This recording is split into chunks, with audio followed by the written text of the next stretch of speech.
Hello, Roxana. You are number one, aren't you? That's the first. Where are you, Roxana? Are you in US or UK?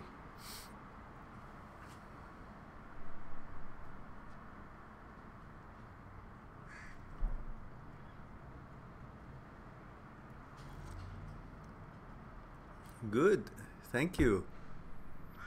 I'm a bit early today, but I have a unexpected consultation appointment.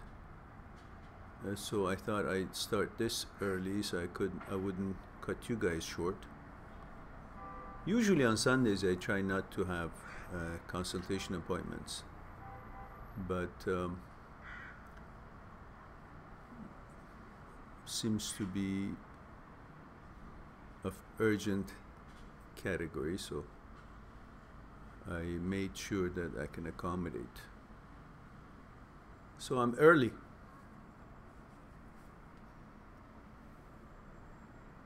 Earlier than usual time. EJ, EJ, EJ, you've been here before, EJ, but it's been a while, I think, yeah? Let's see. Hello, he says, or she says. Is it he or she? There it is. Oh, there it is, yeah, EJ, yes, I remember. It's been a while. She says female, 29, from Korea. Yes, correct, correct.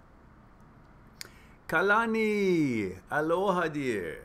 Mahalo, how are you? Hawaii is calling me every moment of my life, especially when the weather is like this, you know, early morning. When I was in Maui, I would get up early. I would clean up and go to the restaurant outside by the ocean, by the pool. And it was early morning, so the weather was not hot yet and was fresh and balanced like this. Now every time the weather is like this, it reminds me of that early morning and breakfast time. And how wonderful that time was. And EJ says, finally I'm able to catch this live. Usually I'm sleeping. Yes. Well, what time is it? In Korea, it must be, what, 17 hours ahead of here? So if this is 10:30, let's say, it should be, 10:30 at night, and another 5 hours. What is that? 3:30? 3:30 in the morning? What time is it there? David says, I was driving, listening to the other live show. Again, that's good. When you clap your hands, it kills me in the car. It's so loud. Really? Really? Do I clap my hands? Mostly I have my hands behind my back here. That one time that I've clapped, and you're fussing about it. So turn the volume down in your car. It's not my clapping. It's your volume organizer. So, if you want to make something out of it, then just step outside and wait there. I won't show up for the next few days. I'm busy. But high noon, we'll see you in Texas style.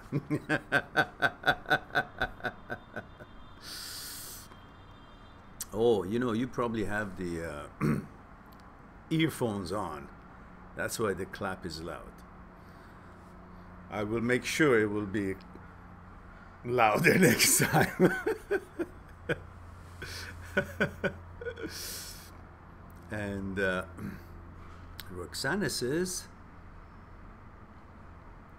I'm in Iran, 20. Oh, yes, yes. Oh, really? So we reached that far? Or do you have a filter or something?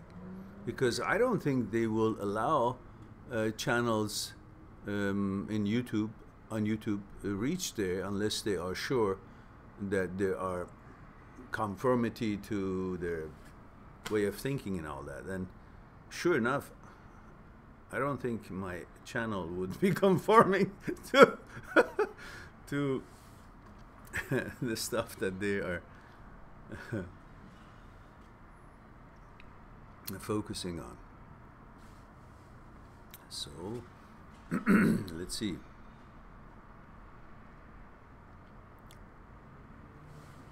The Ralph, I think that's Mark, right? Is here. Hi. Roxana says, thanks for being early. Yeah, that's right. It's what, about 9:30 or 12 or 10:30 in Iran at night.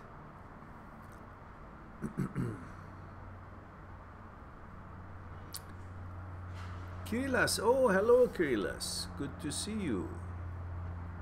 Ah, EJ says 2:30 a.m. So what are you doing up so late? What's going on? It's 10 p.m. in Iran, Roxana says. Kalani says, yep, it's 7:30 a.m. in the morning. It's nice and beautiful. Oh yes. How lucky you are, my friend, to live in one of the best, most beautiful places on earth. Cherish it every day. Dawn, good evening, Mehran. Hello, Dawn. Dawn, you're in UK, right? So it must be what, 6:30 over there in the evening. David says, ha ha ha, we will have a Texas stand. You bet. I'll bring my horse.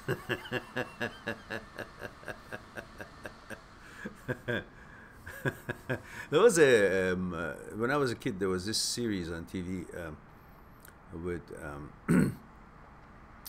Steve McQueen, and Steve McQueen as Josh Randall, and it was a Western movie, you know, a horse and all that. And he had a shooter that he wouldn't pull it out, pull it up and out. He would just come straight forward, like instead of coming like this, he would just open up from the from the front. His gun would sling out. But, it was one of my favorite series.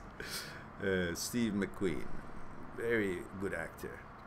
That was one of his series that I remember, and of course, The Great Escape was his masterpiece, and I watched that movie so many times.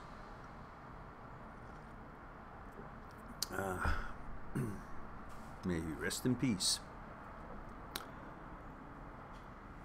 And he was a good motorcycle expert rider. He would do his own stunts. He did a jump in that movie, Great Escape, and he was with a Harley Davidson. He did a jump, and it's pretty interesting. So, Roxana says, I have a proxy. I can watch all the YouTube. Oh, cool. Proxy is a, what, name of a system that it's like a filter or something. It opens up things. Well, I'm glad you're here, Roxana. David says 12:38 here. 3 hours ahead, yeah. Male 23, Dallas, Texas. Yes, of all people, I've memorized you because you're always so organized. Always mention male 23, Dallas, Texas. Dawn says yes, it's 6:40 p.m. Aha. David, I'll have to look him up. Haha. Yeah. Oh, yeah. It's probably beyond, way before your, you know, your youth time. Steve McQueen, The Great Escape. It was a great movie. It was a great movie. One of the greatest movies I've seen. Really entertaining, and it was about the World War II. You know, the Nazi camps, and the group of American soldiers and prisoners were trying to break out of it, and it was so organized, and these guys, it was just, it had everything. You had wits, action, suspense, everything. It was really, really a good, well-made movie.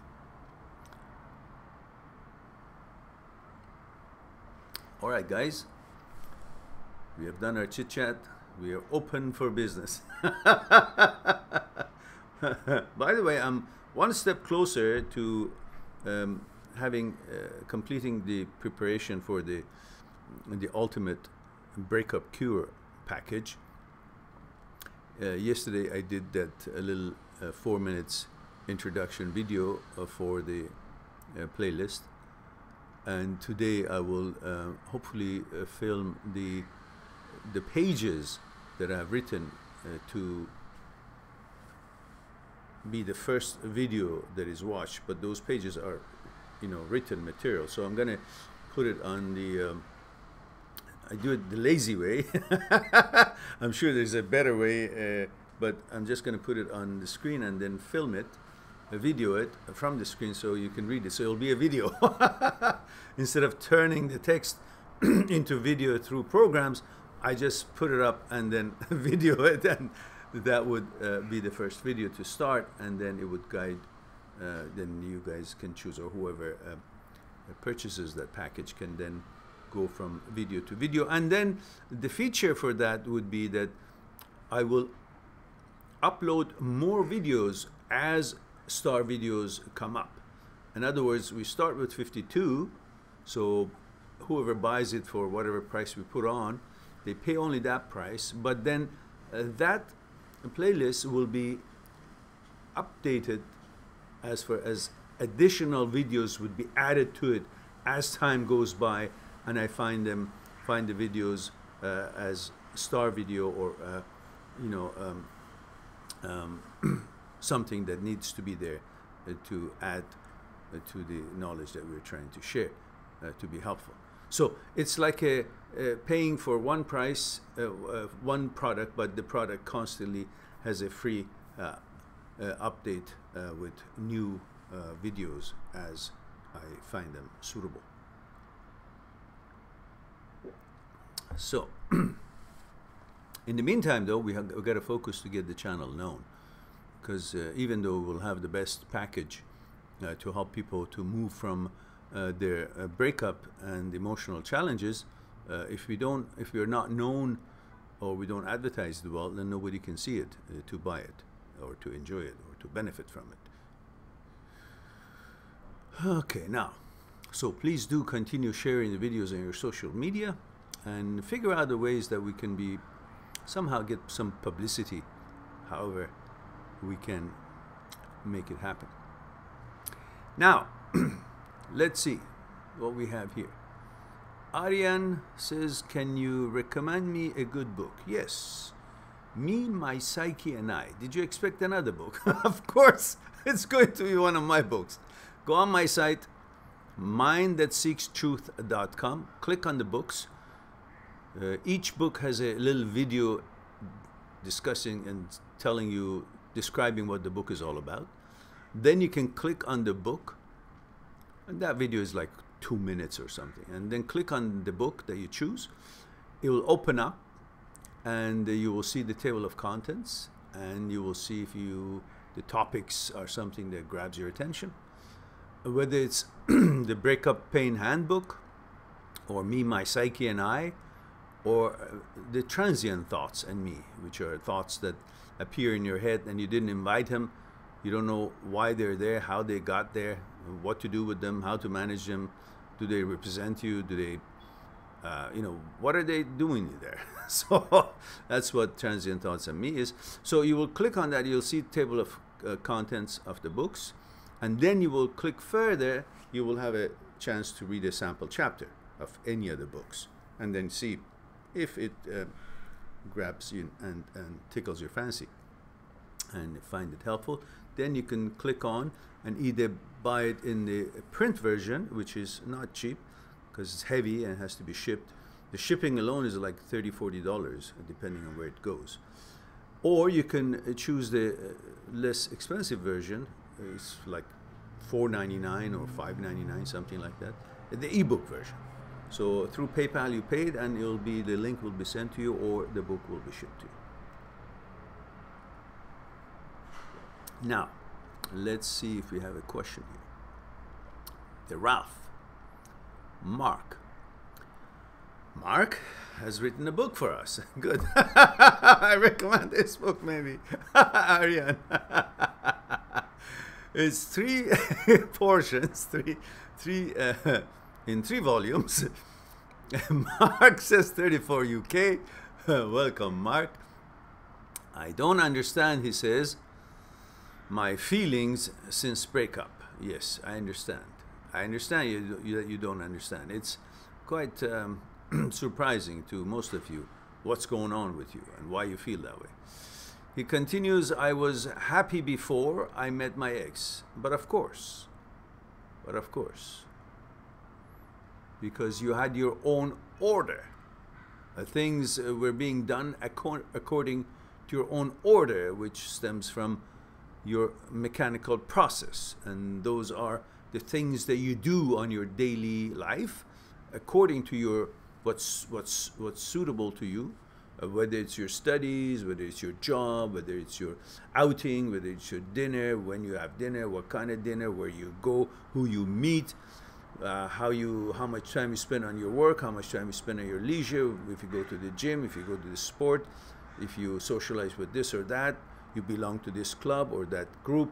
Whatever it is, your mechanical processes, that brings you a certain order, and that order is what your mind seeks refuge and finds its home there, and is relaxing and seems to have found that psychological security that is looking for. So mind finds refuge, finds a place to be, finds order in the order you create. You know, mind finds order through your mechanical processes, and you had that, and everything was humming, synchronized, no interference. But of course, when you get together with your girlfriend, you know, whatever your situations are,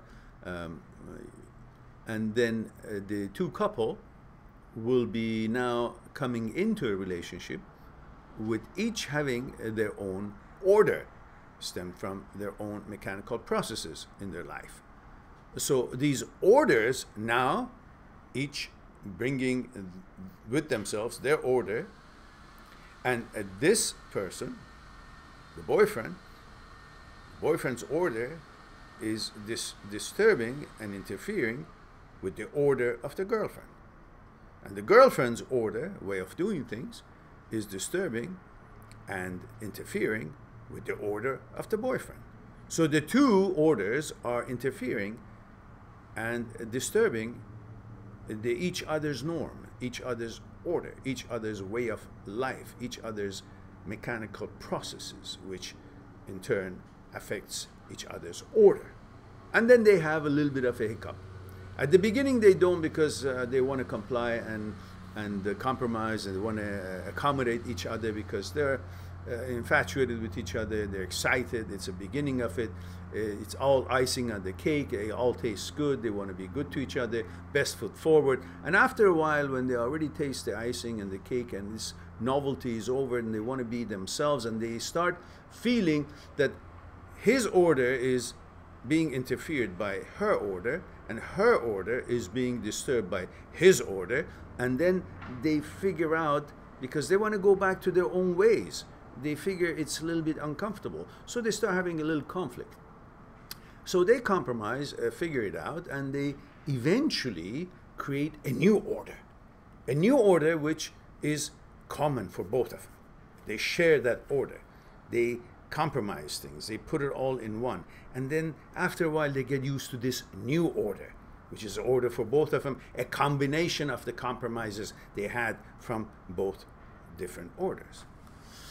Now when they break up, again, this order that they have now come used to it, and they've forgotten about their own order before the relationship started, is now broken, and they feel now a little bit dizzy. Why? Because they are used to this new order, and they know no other order as they did before they got into a relationship.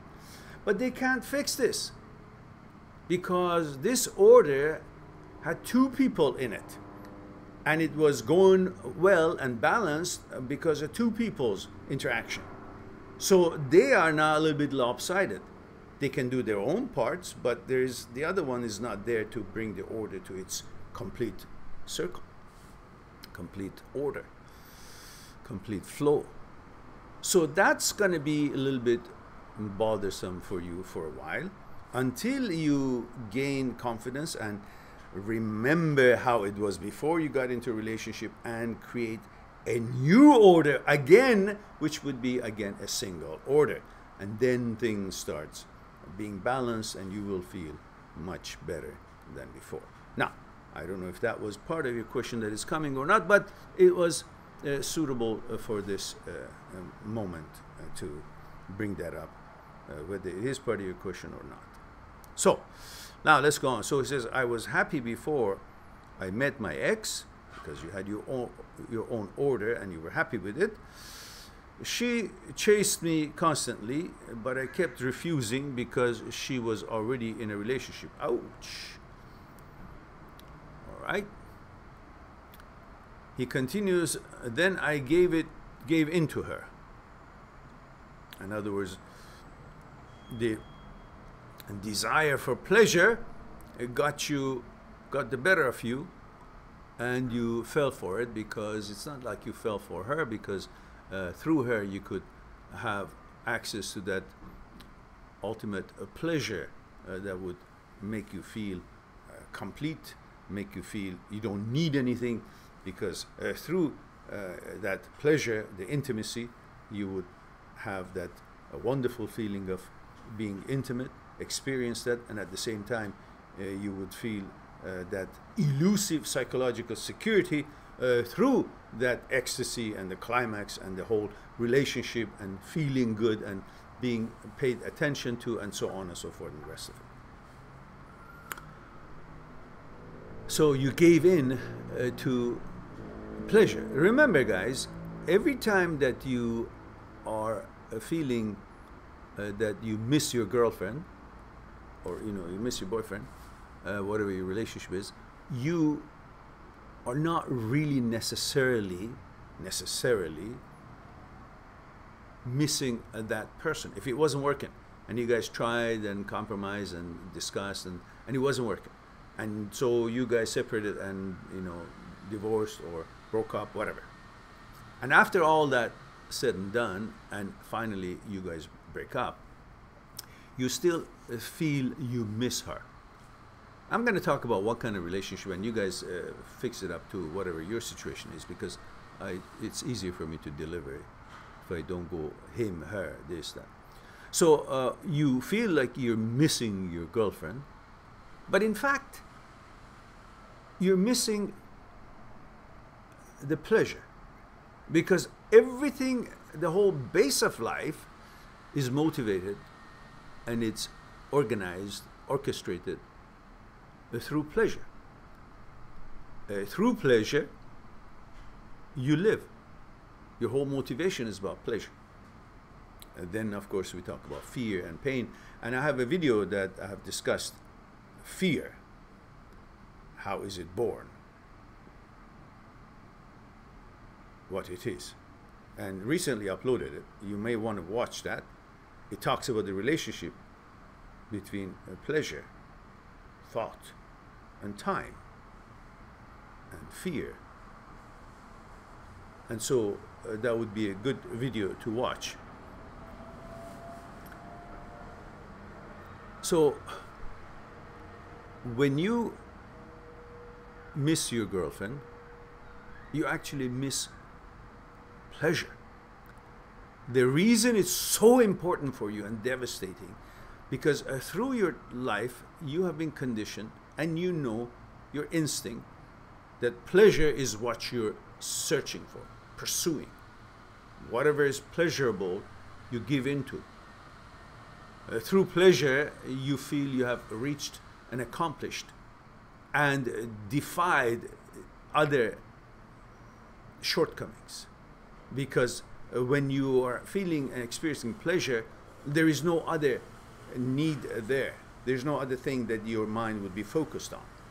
You will be totally consumed with pleasure. That's why pleasure is something that you're always seeking.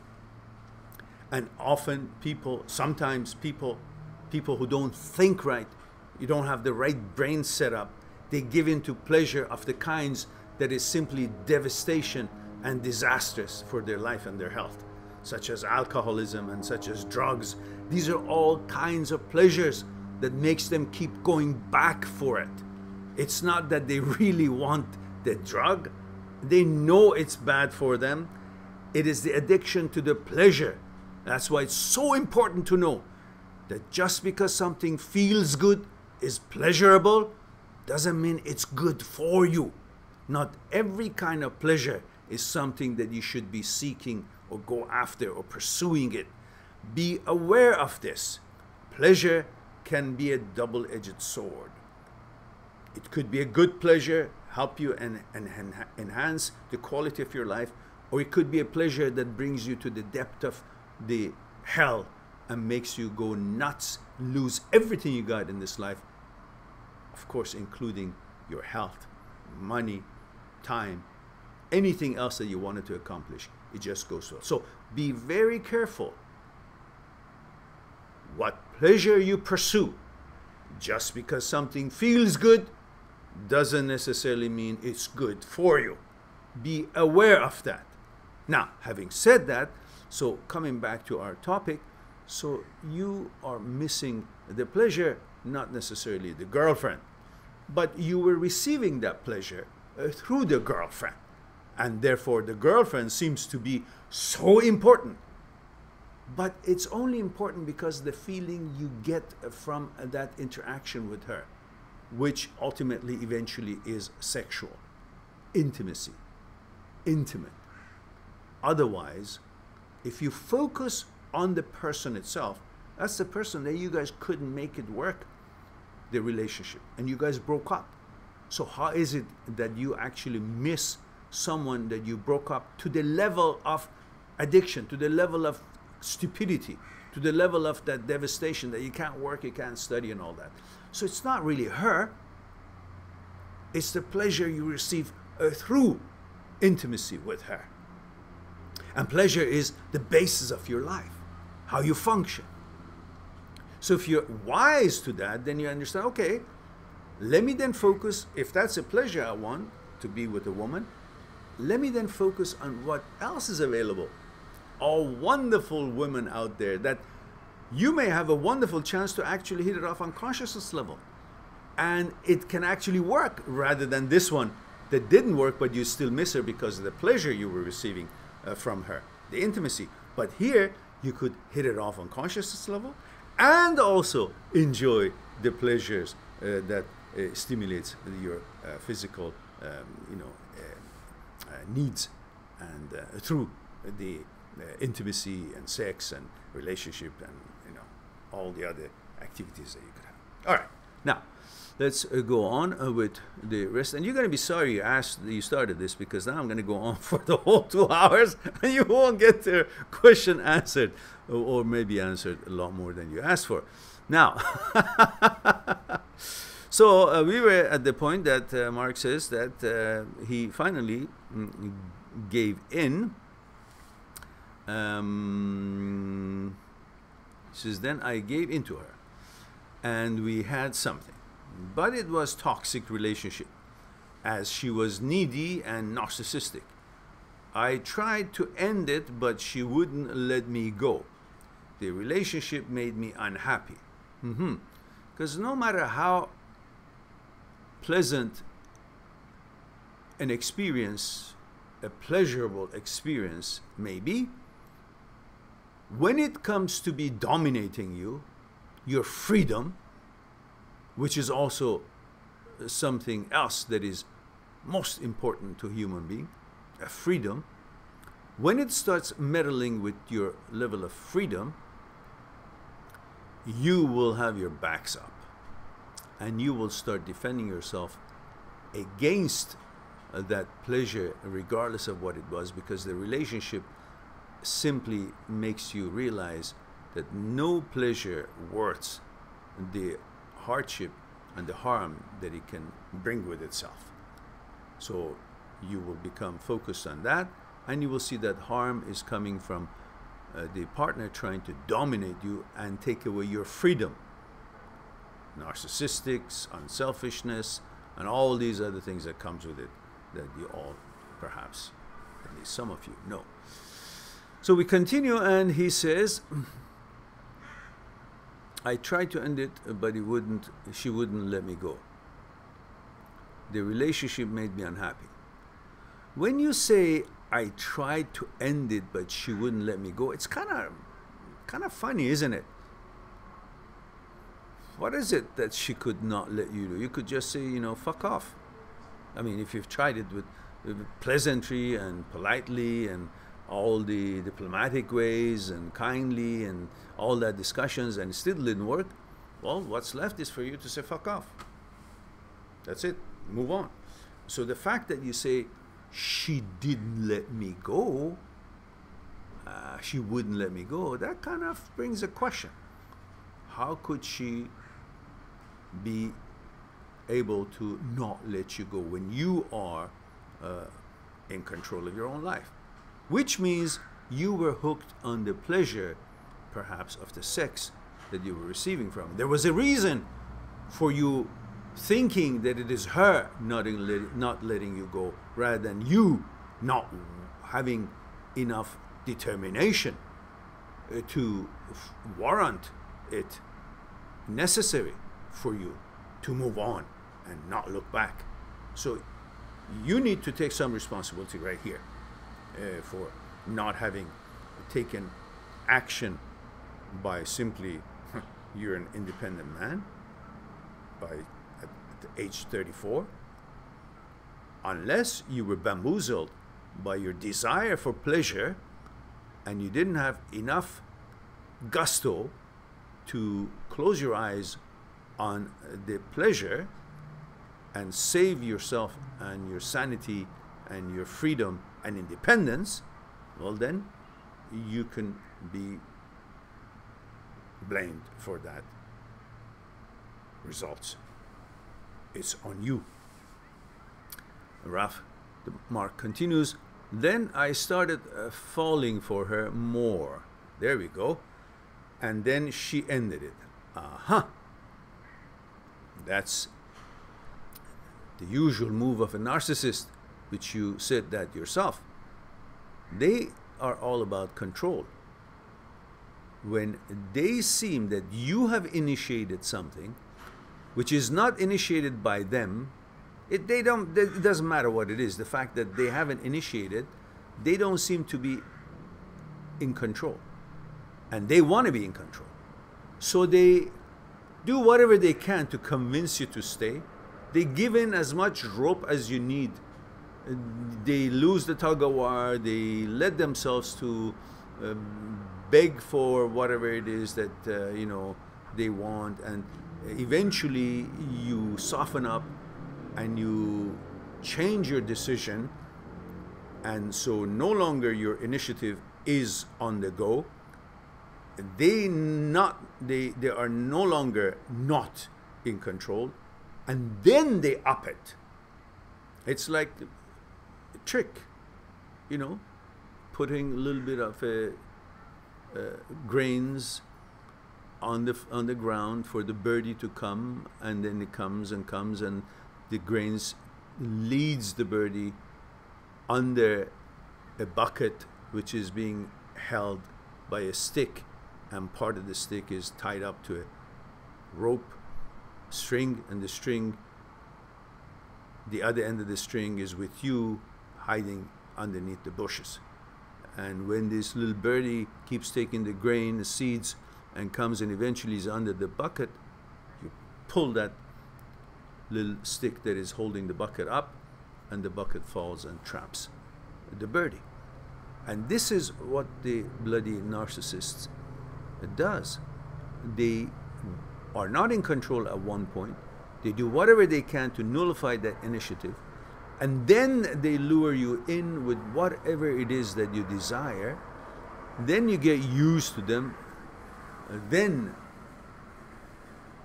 they cut it off, whether naturally they want it or they planned it or it turns out that way. But you should always be aware of it and don't get involved with assholes or narcissists, same thing. And free yourself. Be aware of these things and do not allow your pleasure, desire for pleasure, to control your sanity, your decision making, and the clarity of seeing the situation that you have stepped into. And he continues, I was happy before her, unhappy with her. Now it's over, 3 months later, I'm even more unhappy. I don't understand. Yes, what you need to understand is that everything is okay. You have just been conditioned, brainwashed to want something when it was denied. In other words, you know, there's, let's say, there is some kind of a food that you don't care for, but that's the only thing available, or little by little you were conditioned to take a little bit of this, because if you wanted to have your toast, it was made, a little bit of an ingredient was that stuff that you didn't care for, but it was in the bread. So, and everything else you wanted to have, a little bit of it included that thing that you didn't like, or you couldn't separate it. So eventually you were conditioned to that taste. And eventually you didn't mind more of that thing that you didn't like to begin with. But you're conditioned, you got used to it. To the point that eventually you will have that thing all by itself and you will enjoy it. That's the time that you've been conditioned for something that you didn't like. In such relationship, the same. You didn't like her, but bit by bit, she was able, and you were conditioned to enjoy, find pleasure in what you didn't originally wanted. And through time, this conditioning, which human being is all about conditioning, you're conditioned with that, and then it is hard to defy what you've been brainwashed to seek, what you've been conditioned to want. It's like an addiction. It's like everybody knows drugs are bad, but once you try it, and try it, and try it, then you will find a certain pleasure, and then while you're fooled by the pleasure, your bloodstream and your chemical composition gets altered, gets used to, gets dependent on that substance to feel what it is that it would feel, which is pleasure. And then you're conditioned for that, then it will be hard to break it off, and that's why then you have to go to rehabilitation and all that. So what you're suffering right now is from the effects of that what you've conditioned with, which is like a drug, and these are withdrawal symptoms. So you need to deal with this severely, seriously, aggressively, meaning understanding that you've been betrayed by your mind, by your senses. You've allowed yourself to fall into a hole, and now you got to think nothing but holding on to the rope and keep coming up. I don't give a shit what's in that hole, what kind of food, what kind of comfort, what kind of whatever pleasure. You just focus on getting yourself out of the hole, no matter how long it takes. But once you're out, then stay out and see the light and exercise and get into sports and other activities, other people, and then before you know it, that conditioning is broken and you have won. So right now, this is what you're going through. Nothing has happened. She's still the same scumbag that she was at the beginning, but you got used to that scumbag. So you got to see her in the light that she is, the actuality of her. Do not look at her and then perceive the pleasure you receive from her or by being with her. Do not look at her and think of the sexual and intimacy and the intimate experiences and the pleasure that you would receive, the encounters, the exchanges, the interactions that you had with her that would give you pleasure. Do not bring that file up. Just see her minus the pleasure files. When the pleasure files wants to come in, focus on her humanity, who she is. not the pleasure that you could receive from her. When you focus on the pleasure, then you won't see her as she is. But when you focus on her, the person that she is, the character, and what you felt, the bad things that you felt through this experience, then you will understand that that pleasure, the cost of it, is not worth the miserable feelings that you have. Then understand that it was just a trap, which you led yourself in it. You had the decency and you had the wisdom of seeing it, but you did not trust your feelings, and you should have. And now you must focus on seeing her, not perceiving her with the pleasure experiences you had in that relationship. See her and only her. And bring up, when you see her, bring up in your mind, when you see her and think of her in your mind, bring up the files that are containing the pain and difficulties and the challenges and the horrible experience that you had, not just the good experiences and pleasurable experiences that you had. Because you know those pleasurable experiences were just the chocolate and icing on the cake, but the actual cake's ingredients were all full of shit and stuff that you don't want to have anything to do with it. So don't focus on the icing, the pleasure, when you think of her. Focus on the things that were wrong with that relationship with her and how you feel now. And then you will see her for what she is, and you'd be able to consider her a negative influence and negative energy in your life, and naturally you would be facing toward positive energy and good things in life, which would be all out there and so much of it available. And that would be the start of you getting back to your health and mental sanity.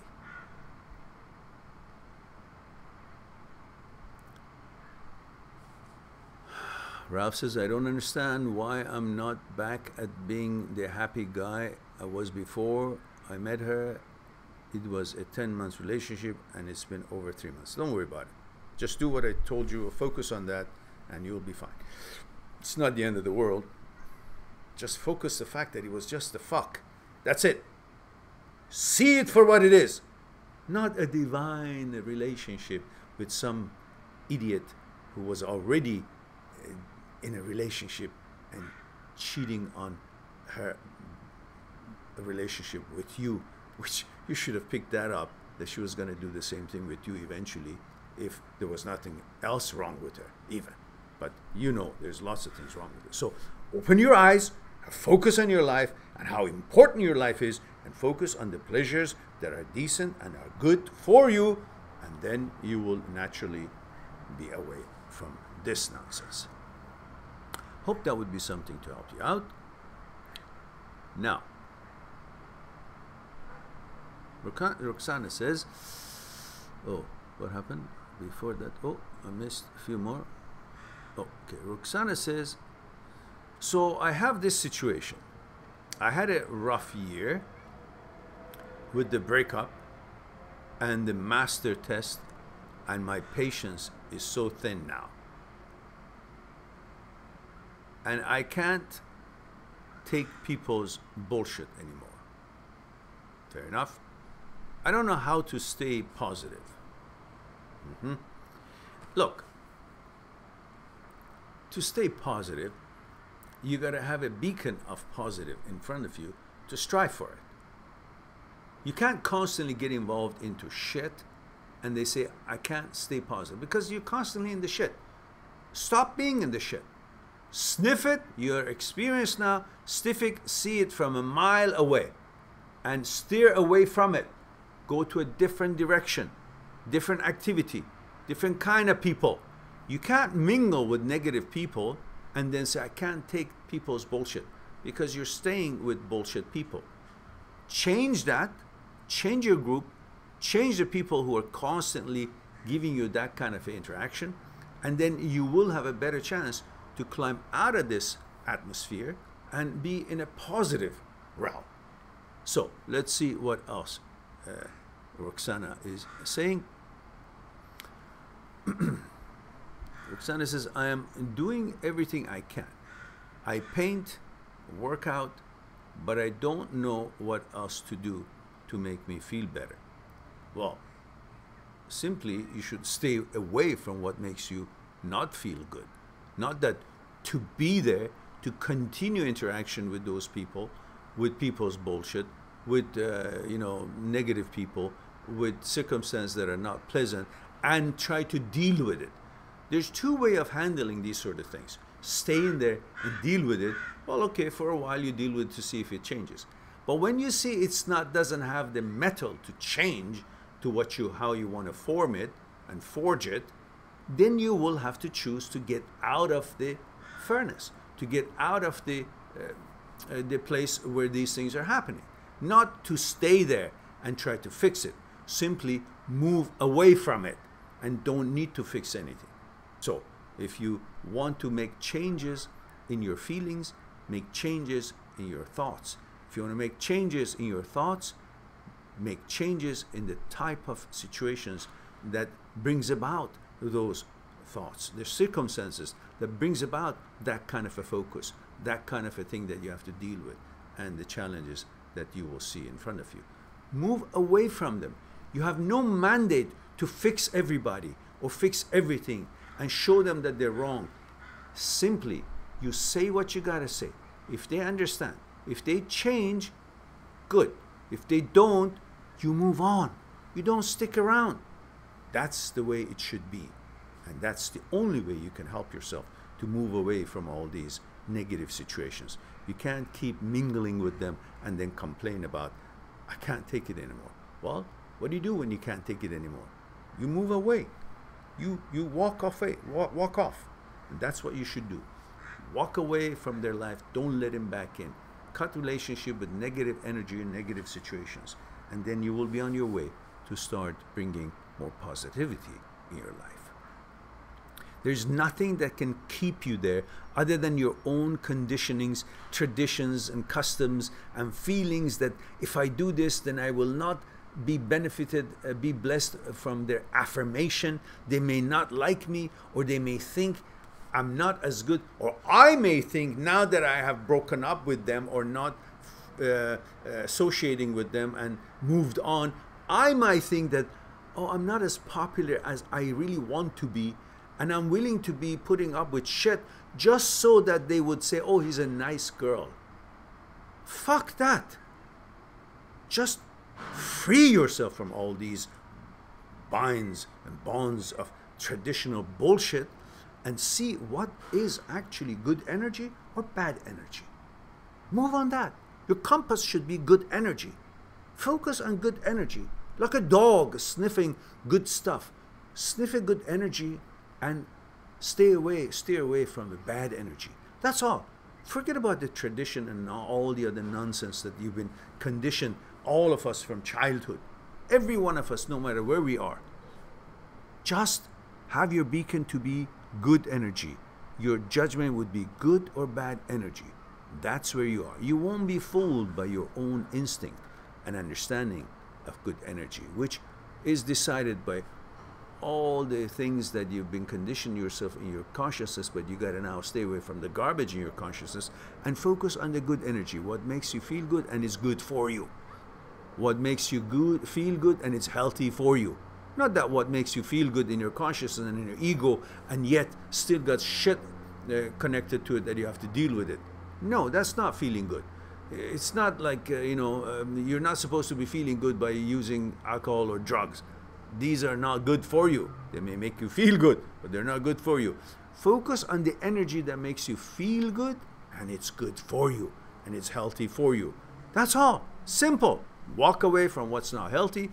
Walk away from what's not making you feel good, and it's not good for you. And you will know that, and only you will know that. Hope that would be something to put you on the right track. And we go on to Kalani. Kalani says, Mehran, what's your opinion? I have had 28 girlfriends. I hope not all at the same time.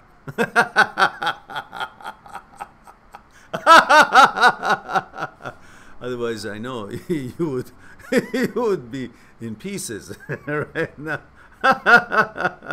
You would be chopped up by them all getting together. He says, I've had 28 girlfriends so far in life, and my last relationship was 4 months ago.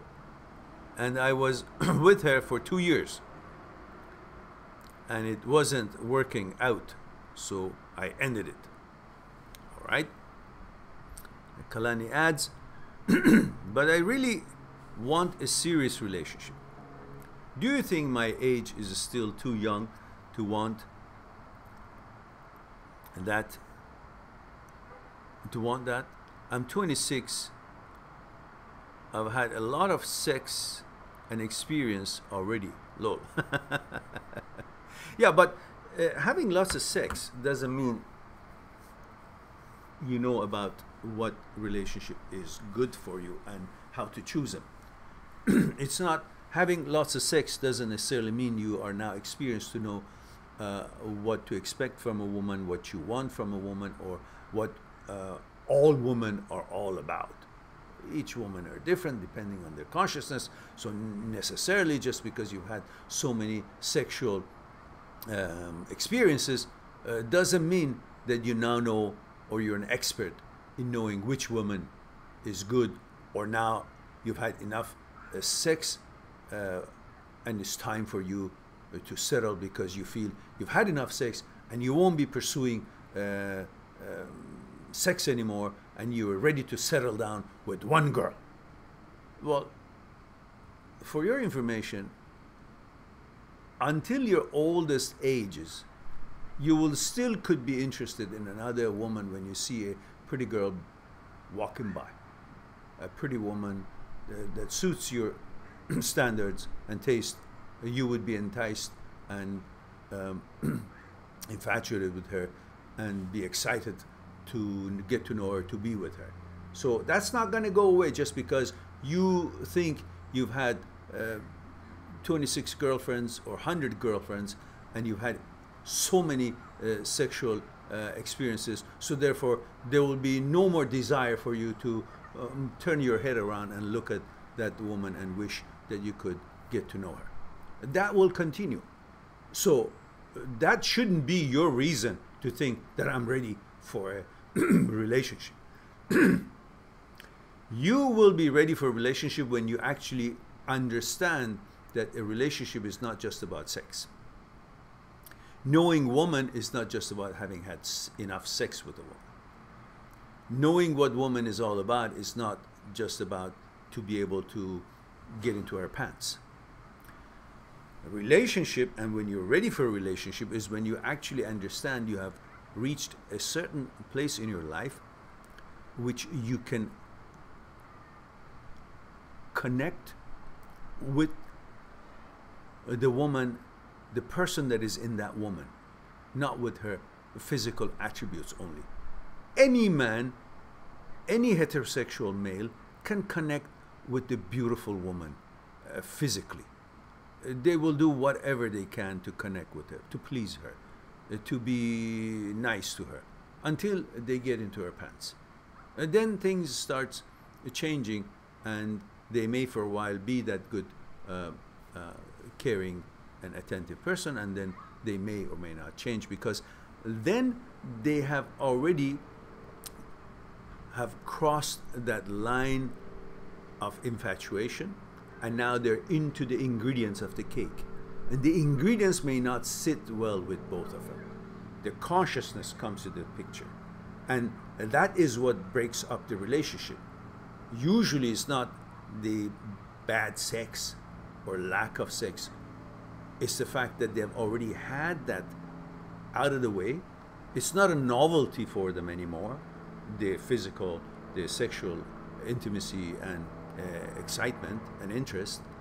And then they start getting to know each other as a human being, as a person.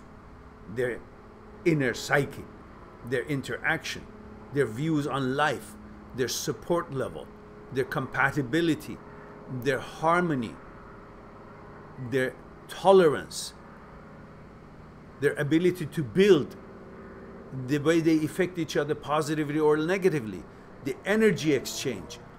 All that is what makes a relationship that works, or a relationship that becomes toxic or non-working.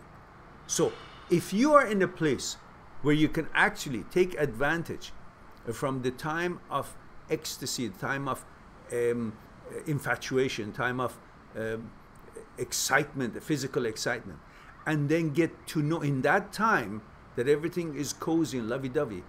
Use that time to get to know each other on consciousness level and see if that really is having enough basis for a good, healthy relationship or not, rather than just focusing on, oh yeah, we have good sex, she's pretty, and then she likes me and I like her, so that's good enough for us to have a relationship. That's not where the relationship is. That's just the invitation call. When a man and a woman like each other's physical appearance, or they're attracted to each other, that is just a invitation call to give them chance to see if they can actually find common grounds in their psyche, in their consciousness, how they've been put together, and see if they can be compatible enough to create a relationship out of their person, their personality, their persona, which is all in their center. It has nothing to do with their body. It's not there. You can't find a personality, character, values, and mentality, the consciousness, content of the consciousness of person on their body. And not on their high heel shoes, not on their beautiful breast, or on their hair, or on their whatever else. You can't find that in those places of a girl. And the girl cannot find your personality, the content of your consciousness on the kind of money you have, or how you look, or what kind of car you drive. These are just simply an invitation, a borrowed time, in order for you guys to have a chance to see if your actual person inside that physical shell, the avatar, is actually something that you guys can bond with. For that, you need to understand how you're put together and how she's put together. So if you're in that place that you can focus on those and not to be distracted by the beauty and the excitement of the physical attractions and all the promise of intimacy and all that, then maybe you can choose, because it's all about choosing and all about the dynamic interchange all throughout the relationship, knowing how the psyche is put together, so you can compromise, so you can modify, so you can help each other, because each person is put together differently, no matter how much you like each other's face or looks or being or attitude at the beginning of the relationship, but you're both evolving. Both canvas of your consciousness is reacting to the same things that are happening on daily life differently. Both could be walking together side by side, experiencing a certain setting or certain experience on that day in a certain way, but the reflection of that event on the canvas of each one of your consciousnesses would be different. It would affect you differently. Therefore, it conditions your consciousness differently, which would mean you're now changing separately from each other. You're not changing in the same way together on the same note. The same events will affect each one of you differently. Therefore, your growth and advancement, your evolvement, your modification in your consciousness, which then means in your center, your personality, would be different. So you're each being modified every day. Now, if you can dynamically be with those changes together, both of you, and notice that, why it's happening, and be open to try to figure out how you can condition it better than what the reflection has been, then you may have a good chance to be able to make a good relationship, which is not an easy thing, because each one of you are constantly changing. The consciousness is being conditioned differently, is responding to same things indifferently in different people, in the couples. And so therefore you are constantly being challenged.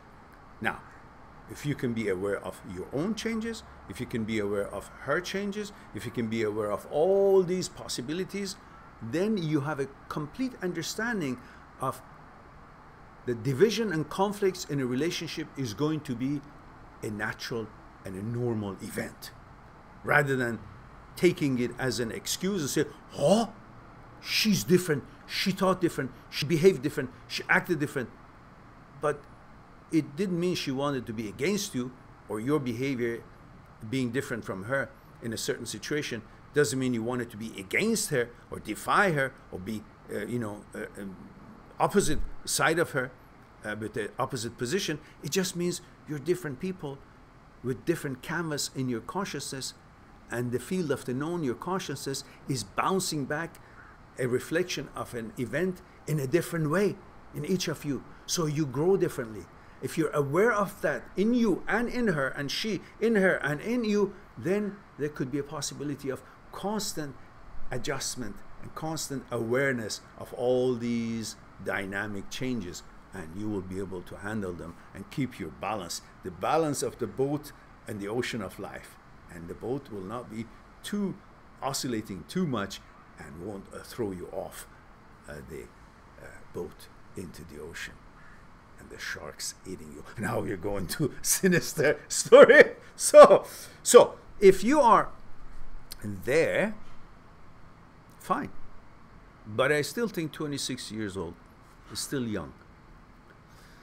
Wait till you're about 28, 29, then you can start looking for a quality that you would find yourself compatible with, or at least both would have enough basis and understanding to start something. And perhaps it would be a good idea if both of you do take invest in an e-book, Me, My Psyche and I. Me, My Psyche and I. It's very nominal, so it's not the money that we are here plugging. But read that book at your leisure time, together maybe. Have a cup of tea, sit down, a chapter, 5 pages, 2 pages, 3 pages, 10 pages. Depending on which chapter. They're not story. You can read them any different time independently. And then figure out how you're put together, how each one of you are put together. Why is it the way you function and you act and react, feel this way and that way? Where is it coming from? What is thought? Where does that come from? What is consciousness? How is it put together? What is ego? How does it play its role in your life, in your personality, in your psyche? What about fear? What is the effect of it? What about desire? What does desire bring? What is pleasure? All these things. And then you get to know, how you really are put together. What are the elements in there? And then you would become like a mechanic who knows every bolts and pieces and nuts of this engine, and you can fine-tune him when it's needed, and not just be afraid by just one backfire that, something is wrong, now we got to jump ship and abandon ship. No, you can fix it because you're aware of how you've been put together and how she's been put together, and she's aware of how she's been put together and how you've been put together. This could help to enhance your understanding of who you are and how you've been put together. So I hope that would give you some kind of an answer. Kalani. Ayush says, hi Mehran. Hello, Ayush. Ayush says, how to control myself when I see my ex? Should I try to talk to her or go some another girl? Yeah, of course, go with another girl. Is it right? Once a cheat, always a cheater? Maybe so, maybe not. It doesn't matter. What it matters is you don't have to be a fortune teller to look how she will be tomorrow or a year from now. Focus on her now. See her as she is, actuality of her, not perceive her in your mind how she was or how she will be. Just see her, and you will see what you see her. Not interesting. That's the end of that.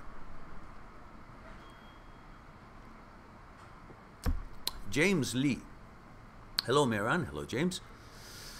Don Diego told me to watch you learn plenty. Thanks. Don Diego now is watching this by proxy.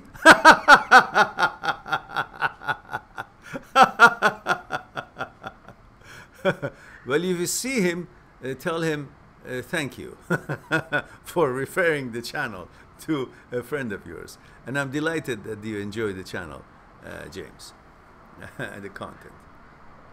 Excalibur. Ooh, Excalibur has been absent for so long.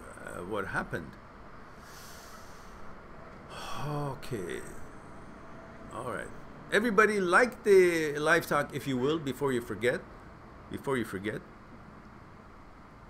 And don't be shy to share your the videos you like on your social media.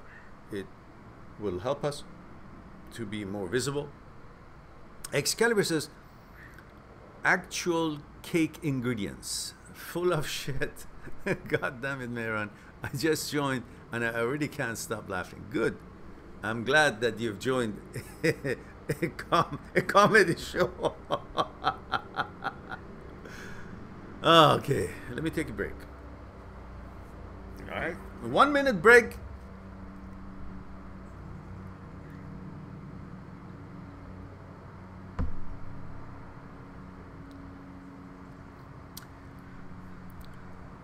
One minute is up. It reminds me of a joke. Reminds me of a joke. This guy dies and goes to the gates where they decide who goes to heaven, who goes to hell. So they look at his file and say, well, you qualify to go to hell. Sorry. But he says, what? He says, yeah, that's what it is. Your file is all here. But because you haven't been too bad, we let you choose what part of hell you want to go and choose your own punishment. He says, okay. So they took him in the hell and they show him the first room. It's all fire and burning and people are screaming and says, no. This I don't want. Go to another place, a saloon, and they are whipping and punishing and, you know, sticking knives into you. And say, no, it's too harsh. I can't take this, man. He sees many other, you know, horrible punishments, rooms, and so on, until he gets to this room that he sees there's a pool full of shit, and people are in the pool, and one of them is smoking a cigar, the other one is reading a newspaper, the other one reading a magazine, the other one is having a drink, and they're all, you know, in shit, all up, but they're holding a magazine or drinking or smoking a cigar while totally in shit, other than their heads. So he says, look, you know, this looks doable. I mean, okay, I'll take this. He said, are you sure? He says, yeah. You know, at least, you know, no beating or anything. I'll take this. Say, okay, there you go. As while they were, you know, walking out of the room to get registered and all that, the sound system says, okay, 5-minute break is up, heads under.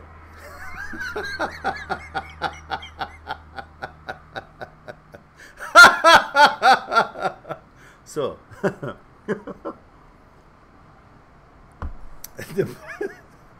so now the 1-minute break is up, heads under. Mike says, how do you deal with nightmares and insomnia?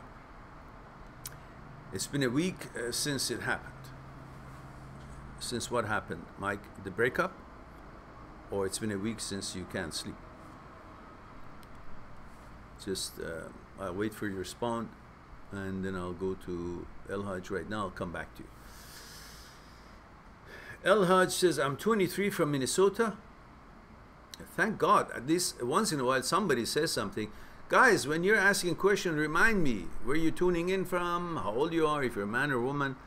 You know, you know the reasons. So it helps me out to deliver it better when I know a little bit about you. And El Haj says, why do I make people laugh without trying to be funny? Some girls like it and say I'm funny.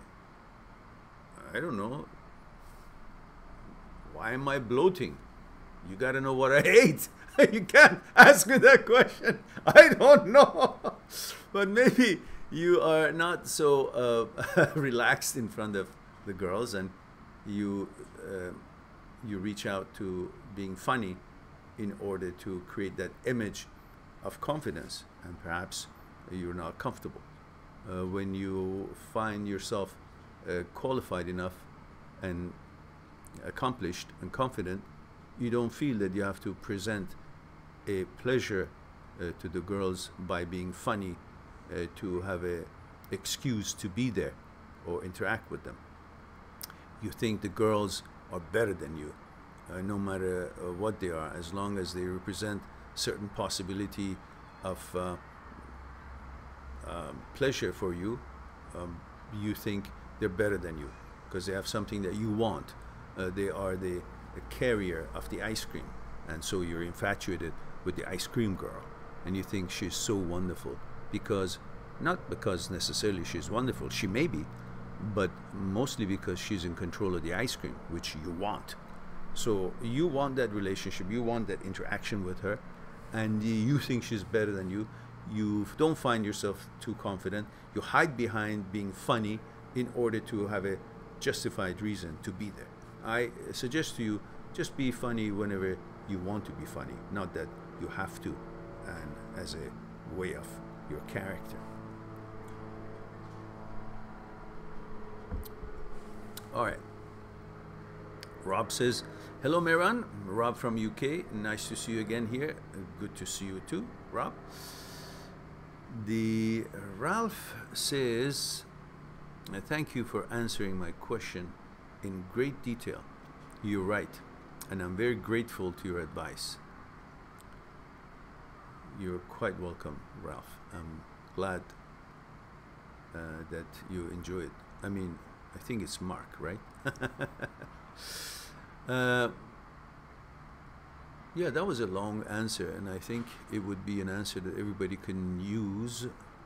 I will probably make it available for everyone to individually watch that short segment. Rob says, Mehran, sometimes my head feels empty. Well, join the club. Mine does feel empty all the time. And sometimes when it's out, I think it's full of shit.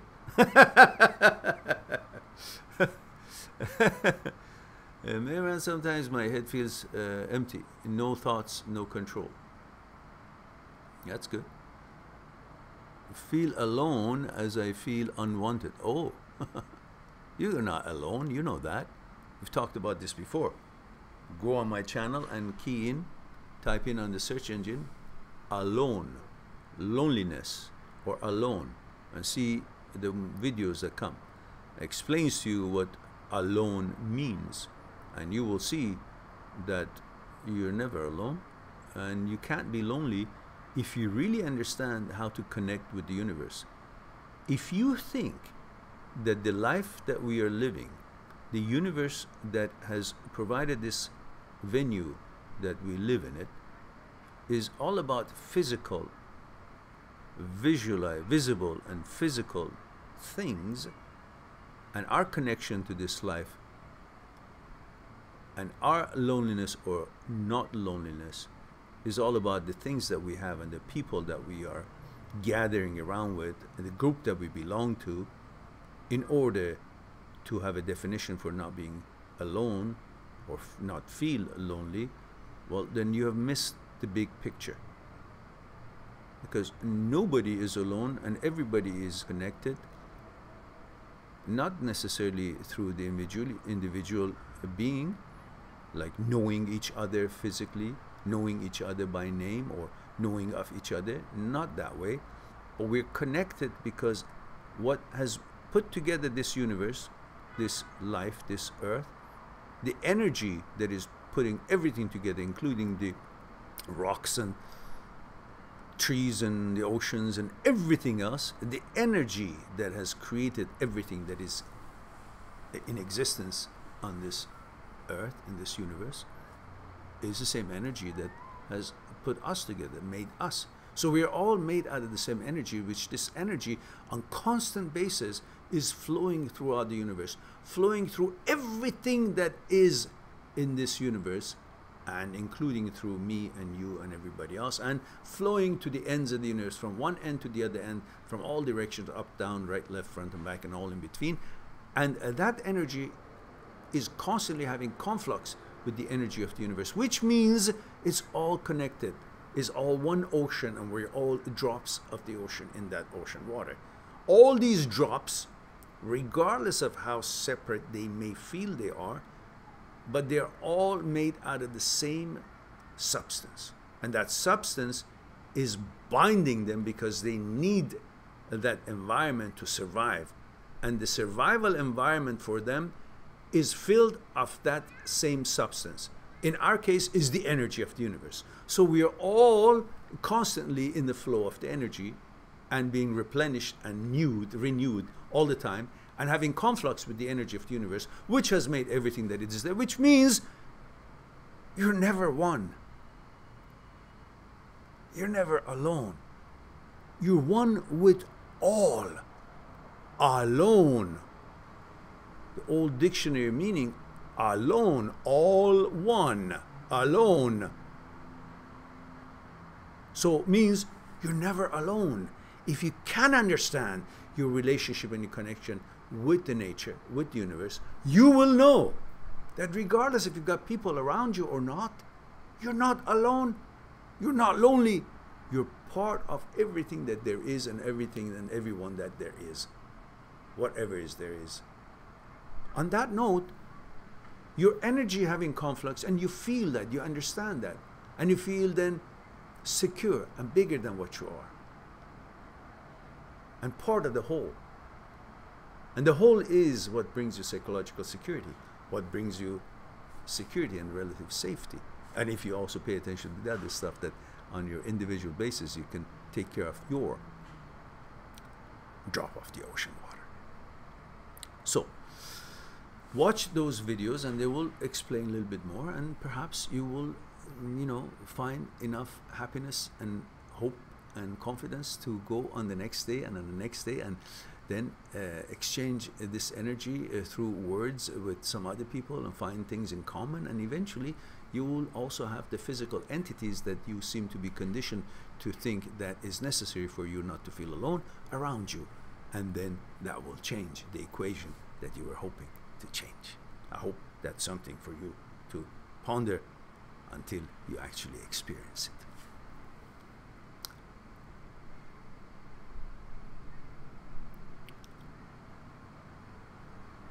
Avria says, thank you for the advice. You're welcome, Avria. Which one was it? You didn't ask any question. Perhaps you mean the stuff that I've been talking to other people. Anyhow, glad you're here, and I'm glad that you're enjoying it. Roxana says, you are right, as always. I do that. I do overthink things and think that I have to put up with people's shit to be nice to them. Okay, good. Now we got that out of the way.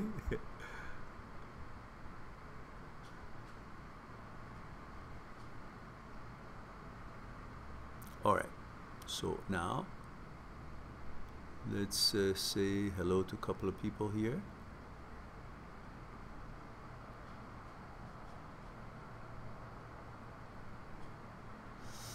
Okay, Rob says, I feel the need to move out of my parents' home because I feel like I have no corner here. I feel strange and I don't know what to do, Mehran. I feel lost always in my room. Rob, you are, how old you are? I forgot. You see, that's why I keep needing that info. What are you, 34? I can't see all the questions, so in this portion I forgot how old you are.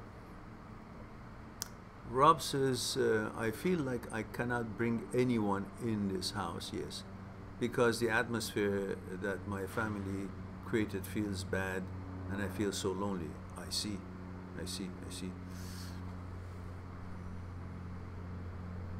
And Rob continues, I feel like I hate my parents and I'm still living with them. I feel like they love me, but I can't show the love I feel, the hate towards them, as I feel how controlled by them without my opinion. I feel the need to move out, but it's hard in London. It's expensive, so I'm not sure what to do, Mehran.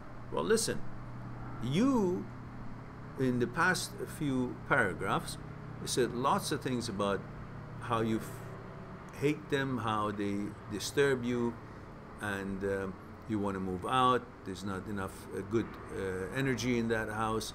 You can't bring anybody there because they've made the house atmosphere this and that. So you're not taking any responsibility in stuff that is bothering you.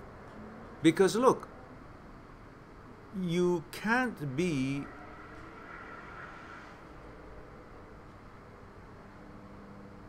blaming your parents while you're not doing what is necessary to do. You have a simple excuse that it's hard in London, I can't move out. That's it. So now that I've said that, I hate my parents because they have made this house with this atmosphere. I don't like it here. They've done this, they've done. One reason for you to wash all responsibility away from you and put all the responsibility on there. Listen, I don't mean to be harsh on you, but if I have any good intention to bring a change in your life, I have to be honest with you. We are architect of most of the things that are happening or not happening to ourselves.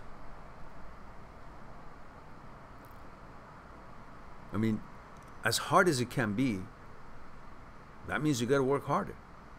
You got to make more efforts. Maybe you think it's hard because the level of efforts you want to put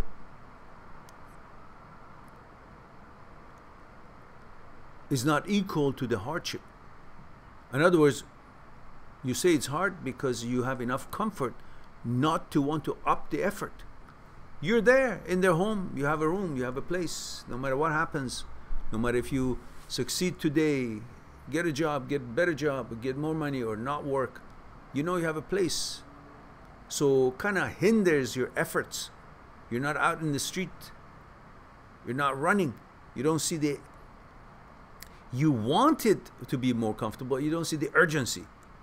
You see the urgency, but you don't feel the urgency because your ass is not out in the cold or in the heat of the street. You have a place. So it gives you enough excuse to not really work as hard as you should to get out of that situation and change your situation. You want to change your situation, but you're not putting equal efforts necessary for that situation to be changed, but you want it. And then you simply take yourself out of the equation and say, it's hard in London. And that justifies you not doing anything more that you should in order to change your situation. And then all the blame is shifted to your parents. I'm not saying they're the greatest people on earth or they've created a great atmosphere for you and you're just making it up. No. Everything you say is correct. But what I'm saying is, where's your responsibility in this? Ultimately, it is you who can change things. They're not going to fucking change anything for you. They're having their own home. They're living their own life. They're fine. They've created an atmosphere that they're the boss and they can live with it. You're the one who's putting up with it because you have to. Now, which one is more important? You have to put up with that shit, or you think you have to change it and move out? If one of these two have-tos are more important to you, then you will act on preserving that. And what you're doing right now, whatever it is you're doing or whatever it is that you're not doing or not doing enough of it, is preserving the first have-to, which is you staying there. You're staying there. You don't feel the have-to being strong enough to leave. Because if it was, you would turn every stone that you can see to see what's underneath it and an opportunity for you to better your life. but you have the basics. And when the basics are there, you don't really give a fuck as much as you want to. As much. You know, you don't want all the freedoms that you talked about more than not having to put up that much effort. You like not putting that much effort more than actually changing the situation, moving out. That's why you're not putting what is out there. Because as much as I understand what you're saying is hard and lonely, of course, it's hard everywhere. And I do appreciate that. I'm not saying you're lazy ass or anything. I'm just trying to deliver a point to you, to bring your focus to something. As hard as it is in London, everything else, there are other people who are living more comfortable than you and independent than you, aren't they? Right? So what did they do? Huh?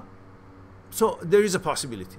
So if you focus on possibility, then you give yourself a certain kind of agenda. What do I have to do to be able to afford and be in a position to leave this place? What do I have to do? I'm going to give myself a time. I'm going to give myself a month, 2 months, 3 months, 4 months, 5 months, 6 months, a year. I'm going to have a plan during that year or that 6 months or whatever it is.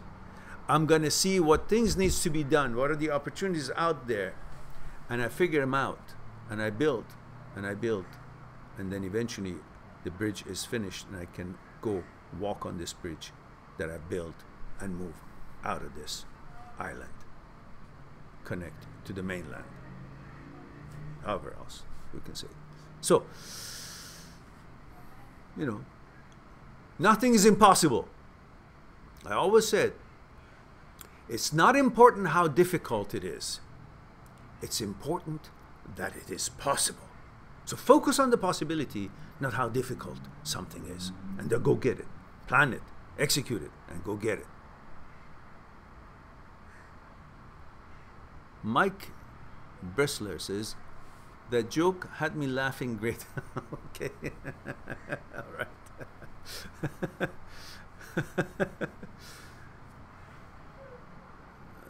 Okay, Mike. Oh, okay. Mike says breakup. Okay, I got my answer. Let's go back to Mike. Mike says, how do you deal with the nightmares and the insomnia? It's been a week since it happened. Well, Mike, you know, most dreams, not all, but most dreams are based on what you're occupied in your mind thinking all day long. And then when you sleep, the mind becomes calmer than the statics that you've been experiencing all day long with all other things going on, noise and things and matters and stuff and subjects and whatever. And then when the mind becomes quieter, the ripples decrease, the surface of the mind becomes calmer, and the reflection of the things that you've repeatedly thought about during the day starts surfacing when you sleep, which is when the mind is calm.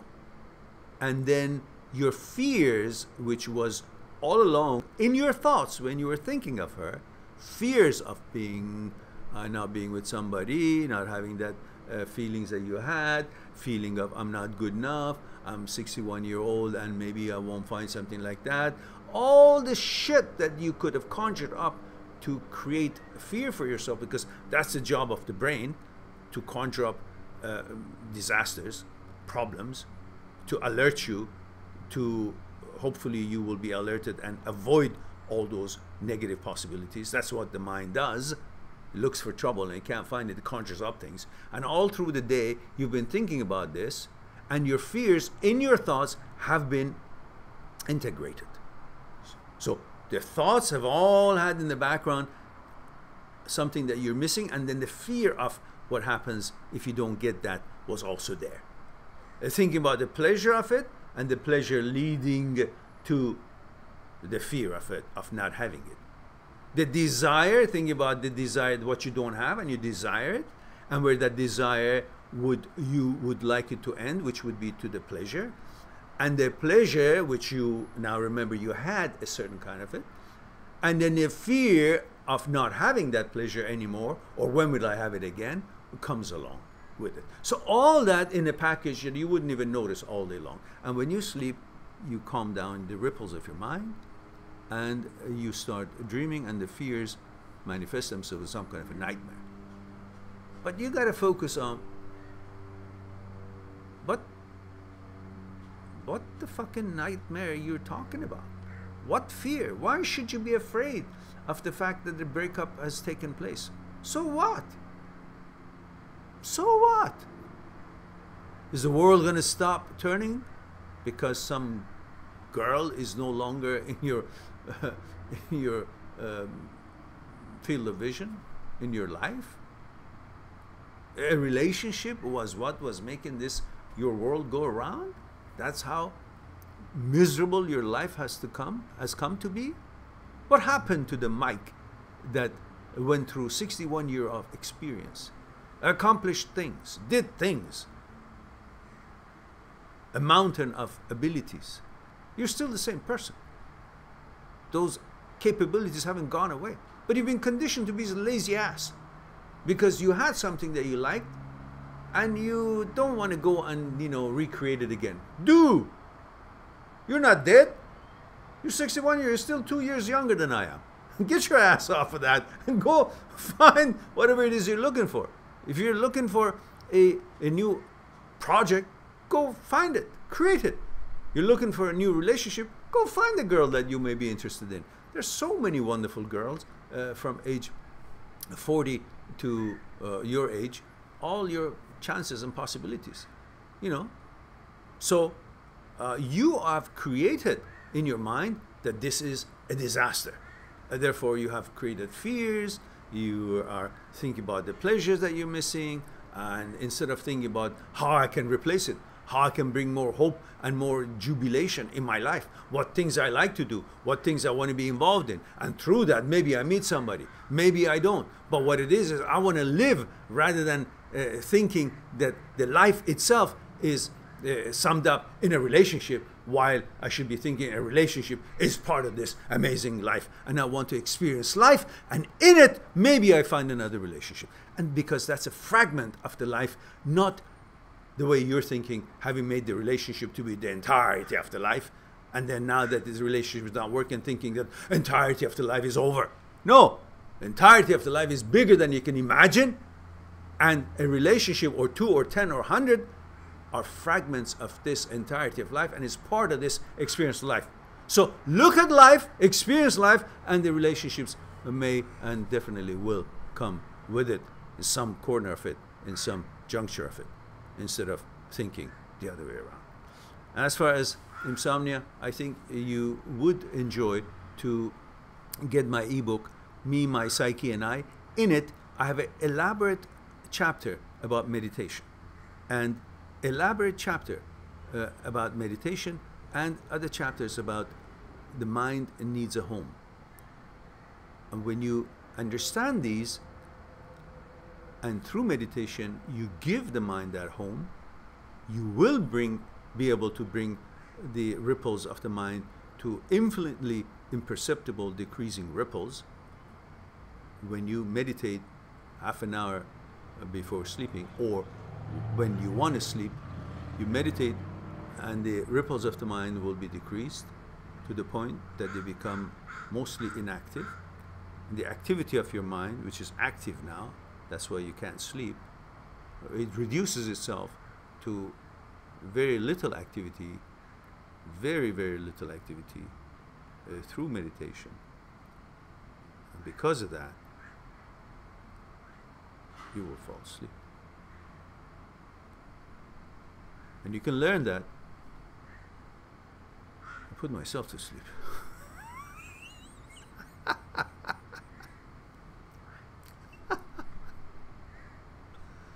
It's a wonderful ability to meditate when you want, and change your whole interaction and the rhythm and the speed of the flow of the energy, purity of the energy, and disengage your thoughts from inside the consciousness, because thoughts come from the consciousness. Everything you think comes from the consciousness. As long as your thoughts are inside the consciousness, that's where the inventory of subjects are, where the thought is born. When you take the thoughts out of the consciousness, in this way, through one of the ways is through meditation, then there are no inventory for thoughts to be born.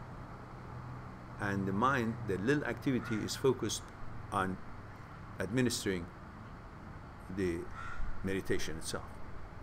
And that brings a total tranquility, and the thoughts being out of the consciousness, there's nothing for them to choose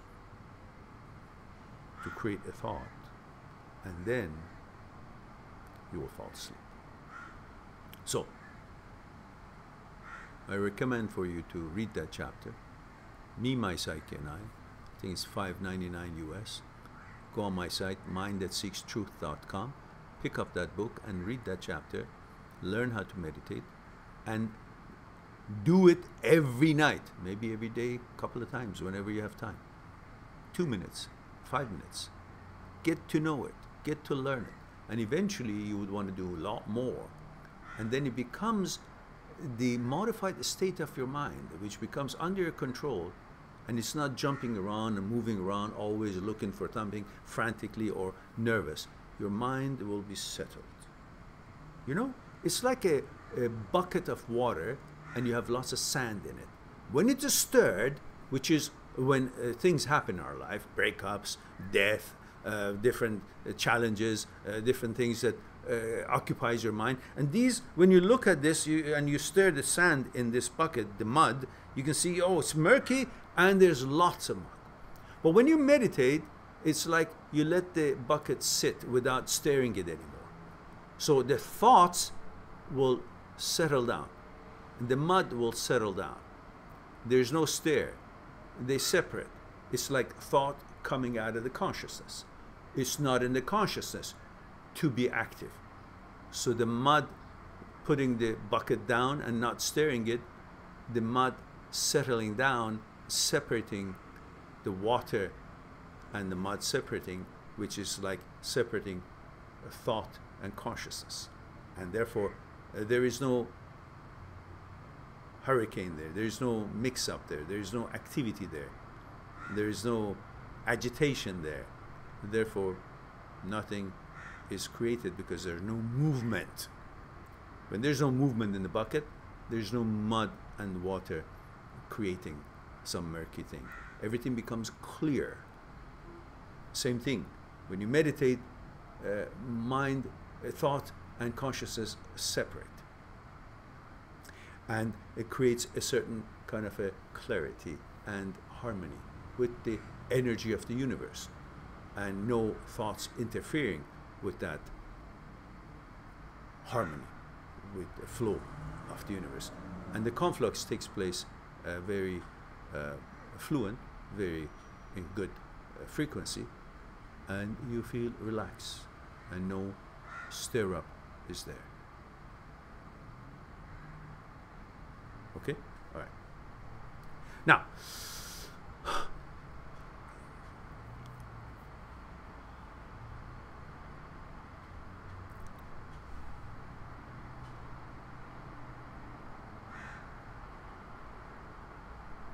okay, let's go back to where we were.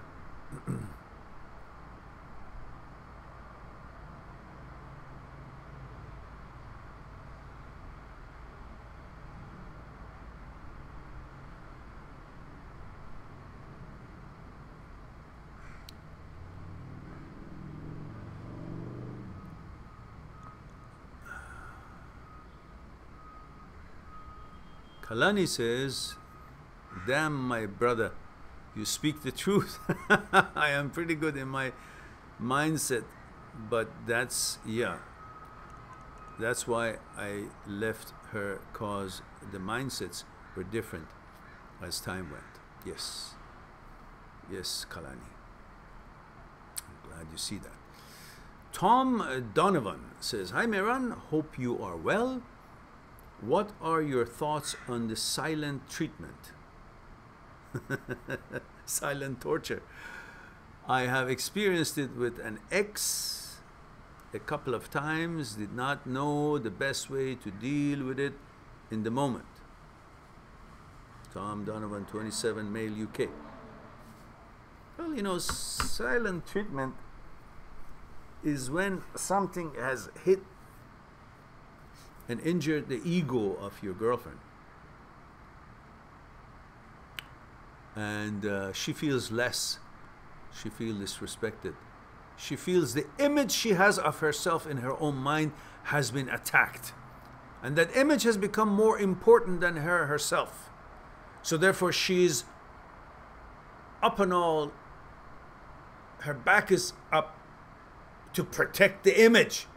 She's no longer thinking about who she is. She's just focused on that image, as she knows herself through that image all through her life, and has created that image to be this queen, this high and mighty thing, this me. And you actually disrespected me. She gives you the silent treatment because she's too involved in protecting that image. She thinks her God has been disrespected, her deity, something so amazingly important, more important than her. And that's her image. So you got to bring that image back for her and then make her understand what she's really putting her back up is about an image which really doesn't exist. Because we take images every day, 100 times a day, depending on what we do. As we talked about it before, you go to a store, you have an image of a shopper. You go and work at the store, you have an image of a clerk. You are on a bus, you have an image of a passenger. You're driving the bus, you have an image of a bus driver. You're at school, in the classroom, you have an image of a student. You teach a class, you have an image of a teacher.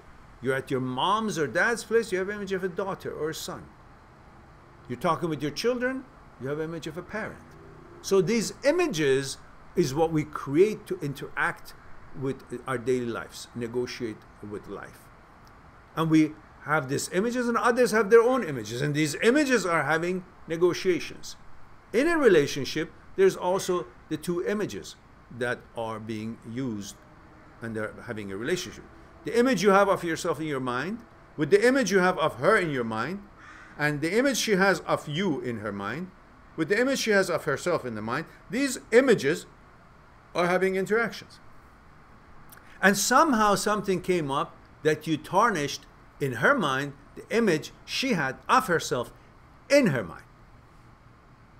Now she's protecting it, giving you a silent treatment, which is pretty much a subdued way of saying fuck off, until you make me feel as how I used to see myself. Because it's really about control and the ego that is now creating this. And then the fear of me not having the same image as I always had is coming into her mind.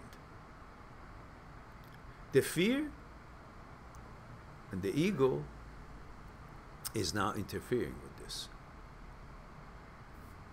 So she's not happy with the image that you dared to change about her, because she was adamant that that was my image. And now with your action, I'm no longer in control. don't have that image. I'm belittled. I'm not this, that, so forth. That's why you get the silent treatment. So you may want to dive into it and maybe, you know, sit down with a, you know, nice, pleasant atmosphere, and you know, or maybe kind, warm, you know, be kind to her, warm to her, and sit down and say, darling, what happened? What is it that bothers you? And something that is concerning you. Let's talk about it. And I'm sure, you know, it's not something that makes us enemy to each other. If we knew really what's going on, we can communicate it and make sure things are cleared up, and we will both comfortable about what it is that concerns us. Something of that sort might be helpful to you, Tom. Rob says, oh yeah, we talked about that. Yes, we talked about that. And Mike, what happened? It jumped again. This thing jumps. Aha. So we talked about Mike S. And Mike Bressler says 61 years MK. Oh, okay. The Mike that I called 61 year California is not this Mike. Sorry, Mike. I called you 61-year-old and I said I'm older than you. Because the two mics, different mics. So the answer that I gave for your breakup, but still it stands, regardless of if you change the 61-year-old to a different age, it's still the same. So the concept is the same. I just thought it's Mike Bressler that I was talking to. So Mike says 61-year-old male, California. Thank you, US. Thank you for your counsel. From yesterday's live program, my pleasure, was very helpful, and I have been telling others about your help and videos. Thank you very much. I appreciate it, Mike. We can use the publicity for sure. If there's any way that you can have any kind of a positive way to publicize this channel, I would be grateful. It helps us. Everybody's doing their best, and thank you in advance. Taha says, hey, it's been 3 months by now. I left a couple of comments in your videos. Thank you, though. Taha, I'm sure I have responded to every one of them. Are you meaning that I didn't respond? I don't think so. I think you're just trying to remind me who you are.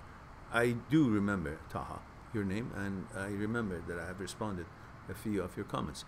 2 weeks ago, she says, I texted her and she basically insulted me, and it affected me in a way that always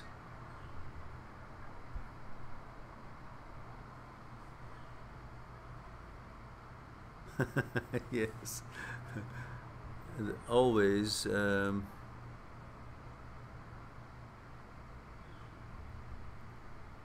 what happened to the rest of your question, Taha?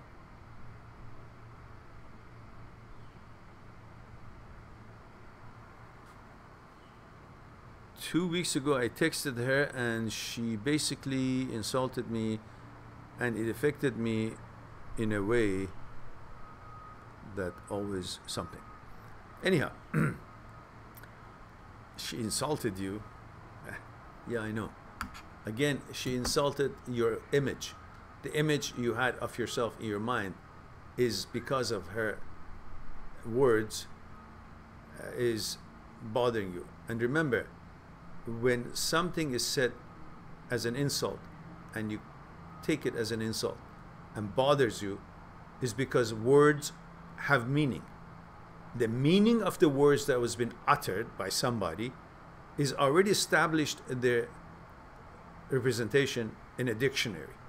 And because you're familiar with that meaning of those words that has been uttered towards you, and you've seen those meanings in dictionary, you affirm that meaning.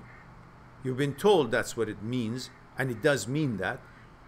So you're convinced that that word represents that meaning, and that meaning feels credible because that's what it means, that's the word means, and you feel that that comment is credible towards you.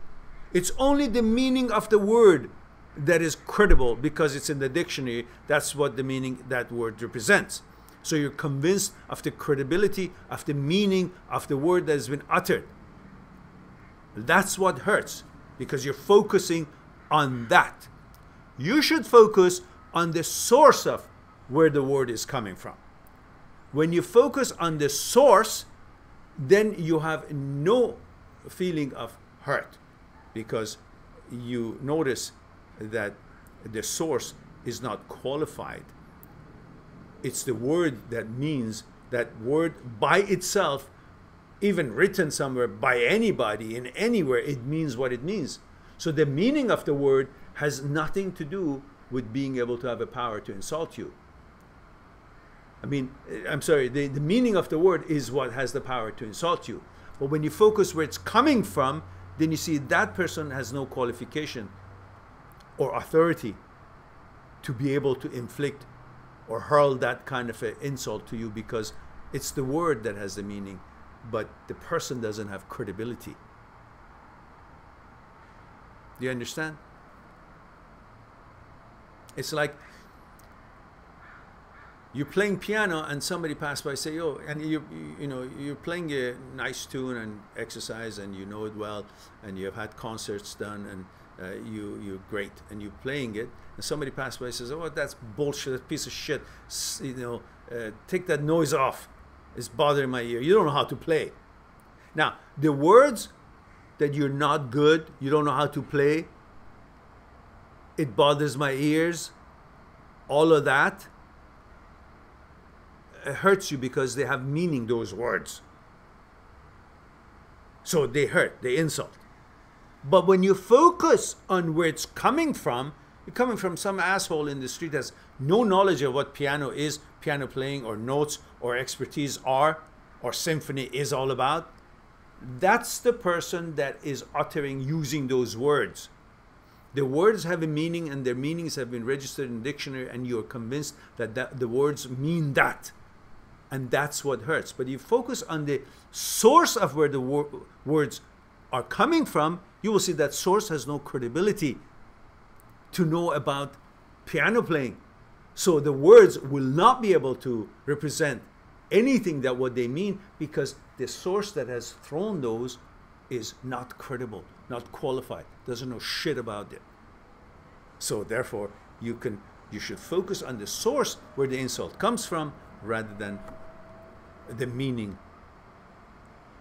that the words that have been used carry.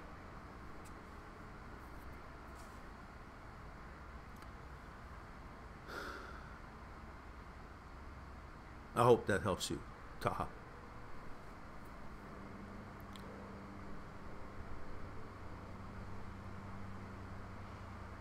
Swadip Singh says hello, hello. 29, male, India, thank you. Swadip Singh.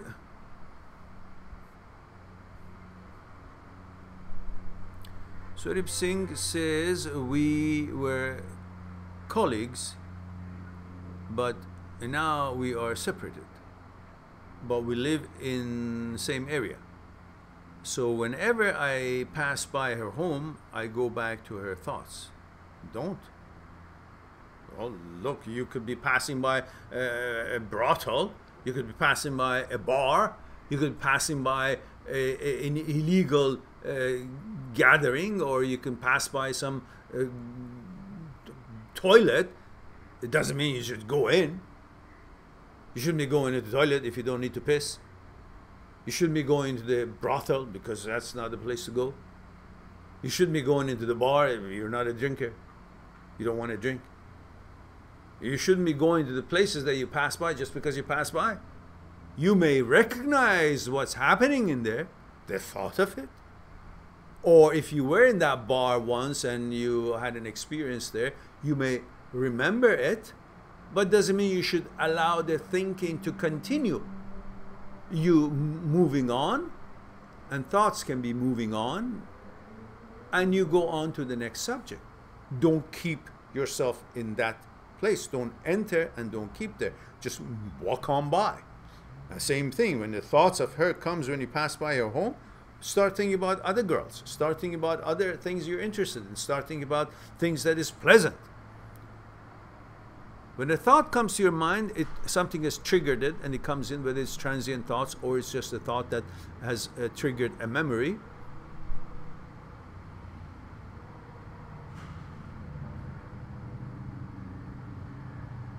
But doesn't mean you should entertain it.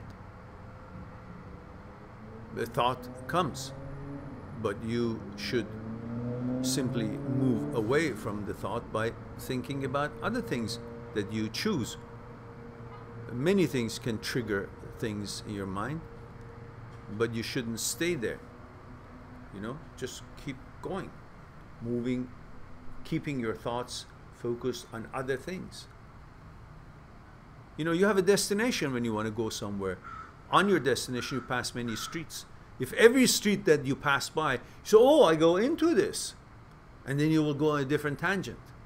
you will hardly reach to your destination. But if you have a focus and a direction where your destination is, meaning if you have a focus and direction on positiveness, hopefulness, happiness, what you want to accomplish, what you want to do, then your thoughts, even though they could be triggered and deviate from what you want to think and focus on, and the direction of vector of thinking is, deviate from it a bit, and then eventually they come back to it. It's because the energy, your energy, is facing forward. Your energy is sent toward a certain kind of a hope and agenda that you have set, which your thoughts will be gathering around and focused there. So even though you'll be distracted for a moment, you will still come back to that what you, because the energy that you have extended is towards a certain thinking, certain agenda, certain plans of your day. That energy will bring your thoughts back up to that direction, even though they have been distracted for a bit towards the thought of her because you saw her home.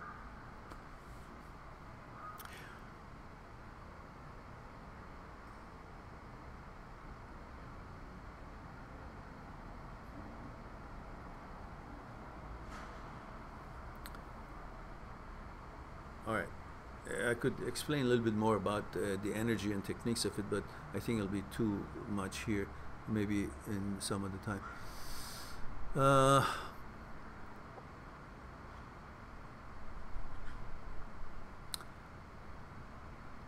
Singh says, it is hard to forget her as I was more than 100% involved in her. Okay, so yeah, it's hard. Many things in life is hard, but you overcome it. It was hard for your mother to give birth to you, but she did. It can't be harder than that. Is it hard to endure the death of a father? God forbid, but it could be anyone's father. May your father and mother be alive as long as you want them to, or as long as whatever. But that's not the fact, is it? Your father can pass away someday, but you're going to be okay with that. You're going to be angry, you're going to be crying, you're going to be sad, but eventually you will be okay with that. So you guys can understand the pain your mother took to give you birth. You can understand the pain your father underwent to bring you food and support you and raise you. Your mother and father, the hardship they went through. And you're okay with them dying and not being here anymore. You'll accept it eventually. But you fucking can't even accept the thought of some girl that you slept with. What the fuck is that? Is that justice? Is that strength? No. What it is this, that I was going to make a video out of it, but I'm going to touch on it here. Because you're not missing the girl. Why you think it's so important and so hard, stop thinking about her? Because you're not thinking about her. You're thinking about what she represents, which is the basis of your existence, the motivation of your existence. Whatever you do in this life, it's based around that. And she represents that.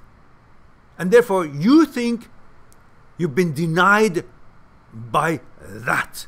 Not her, by that. I'm going to tell you what that is. You are hurting because you think you've been pushed away by that. Not by her, but through her, you were getting that. You are missing pleasure. Pleasure is what the whole life is based on. It creates things. Fear of not having that pleasure. The wonderful feeling of having pleasure. The hopes and the solutions that the pleasure, through feeling pleasure, brings for you. When there's pleasure, you will not feel you need anything. When there's pleasure, you feel you have nothing, you are nothing, you don't even exist, but you have everything, and you are everything, and you have the full life. That's what pleasure does. And that pleasure, which is the basis of what you really are pursued in every day of your life comes from sex, comes from intimacy with the girl. And therefore, what you're missing and what you're hurting is not the lack of not being in a relationship with her, is the fact that she represented pleasure to you. And the pleasure is what's hurting you, not having it. Pleasure is what bothering you, not being around it. That relationship represented a certain availability of pleasure, which would bring you that moment of feeling nothing, wanting nothing, and having everything, and feeling everything at the same time. Being not in existence, yet fully alive and living to the fullest. That's what pleasure is.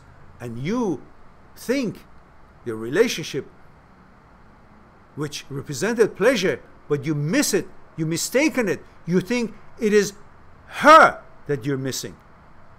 It's her that is bothering you, and the thought of it is hard to stop thinking about her. No, it is actually, she was a catalyst for the one thing that we are all looking for as a remedy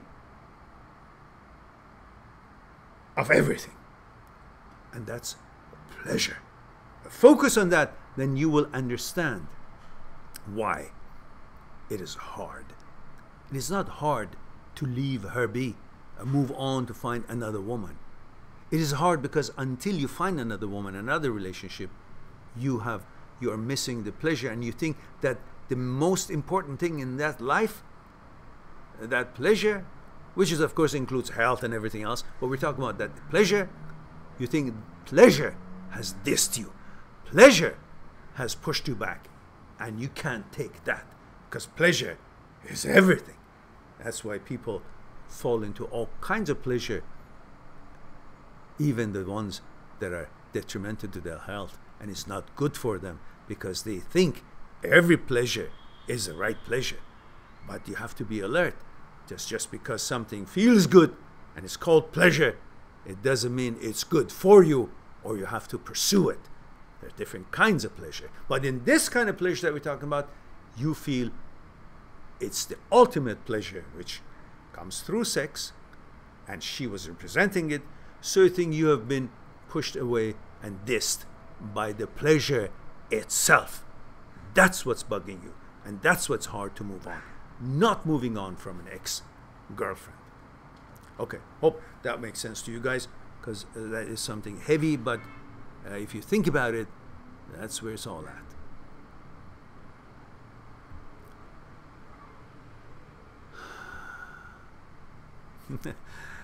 Mike says, Mehran, I think you had the wrong mic. Yes, I noticed that, but I still thank you for your counsel. My pleasure. Swadip Singh says, it's hard to go back to my old daily routine. Yeah, it's hard, but you will go back because you are a survivor. You want to make things better, and you must go back because that's the way of the river.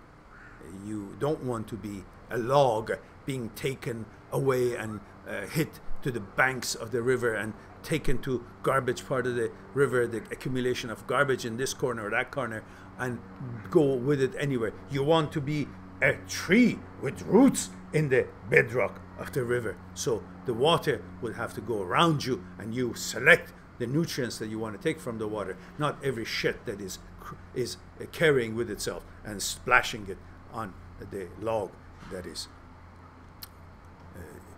floating on the surface of the river. So you will fix that up. You will fix that up. You will get to old daily life. That's, you made it then. You created that routine of your daily life before this. You were the architect of that, and you are still the architect and capable of making and bringing about the same routine again. And you can, and you will. Excalibur says, Mehran, is there a way to be financially comfortable if you are not very social? Yeah. What does being sociable has to do with financially comfortable? There's so many different ways. Investments, working your ass off at the company that you're employed at, doing your job well. You don't have to, you know, you may want to, even if you're a salesman, you don't have to be that sociable. Just got to play the part when you need to, you know. So, of course you can. Mike Wessler says, hello, Mehran. You just changed my name, Mike, didn't you? Mehran? Either you're German or French, or you're thinking about some girl named Megan. And misspelled my name in the process. Hello, Mehran. Is your book available in a download form, only in paperback form? No, in download form, ebook. If you go on my my site, mind@seekstruth.com, and you click on the books, you will see every book has a little video, tells you what the book is all about. And then you can click on the book and see the table of contents, and then click further and you will get to read a sample chapter, and then you have a choice of paper version, which is, I don't know, $105 or $80 US, the shipping included, or ebook, the 2 buttons. An ebook is like, I don't know, for the $105 one, which is the biggest one, Breakup Pain Handbook, it's $6.99. For Me, My Psyche, and I, which I highly recommend that book, is $5.99. And Transient Thoughts and I and Me is $4.99. And they're all, these are links. You just go through, click on, choose it, it comes to PayPal.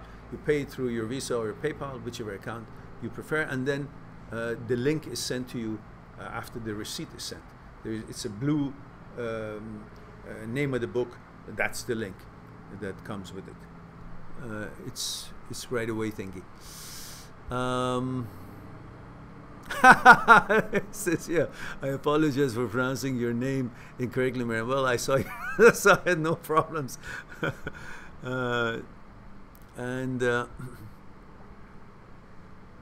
Thanking you kindly, Mehran. Tom says, you're welcome, Tom. Excalibur says, lol, Mehran, 2 mics sound like the 2 mics, 2 microphones, like, yeah, 2 mics, stereo. Today we have a stereo. Gabriel Petrillo. Gabriel. I've been in a 7-year relationship, not married, no children, only girlfriend. But I think I wasted lots of time, and now I really don't know what to do. My dream was to have a family. What to do? Gabriel, you forgot the rule number 1. Where you're tuning in from, how old you are. I know you're a man, and I know the story. But you tell me how old you are, that would help me for the answer that I want to give you. I'll come back to you, Gabriel. Taha says, the other part is under my comment. Thank you. Is it? Where is it?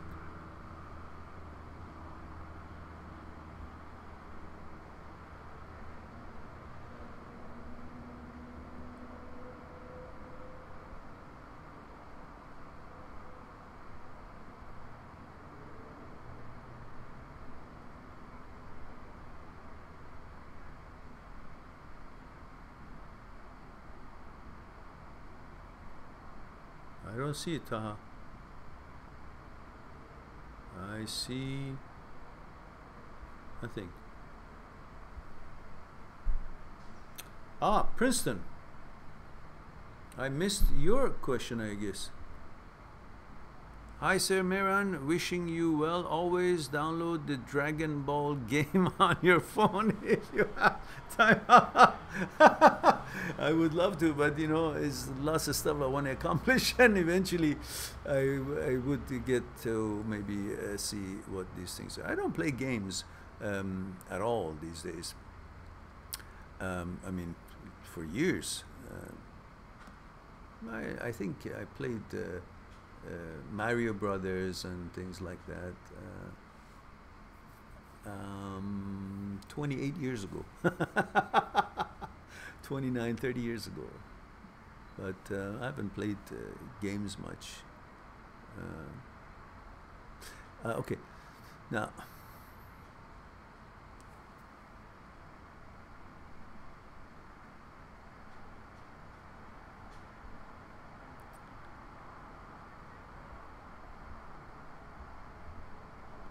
So Taha, I don't see that extension of it, but I think I may have answered it anyhow.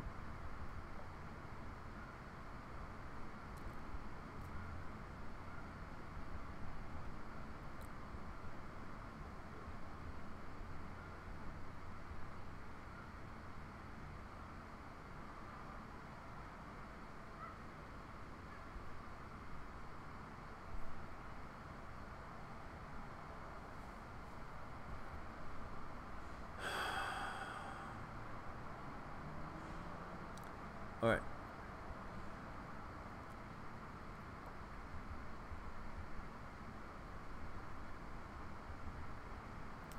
So Gabriel, let's see if you have brought that answer.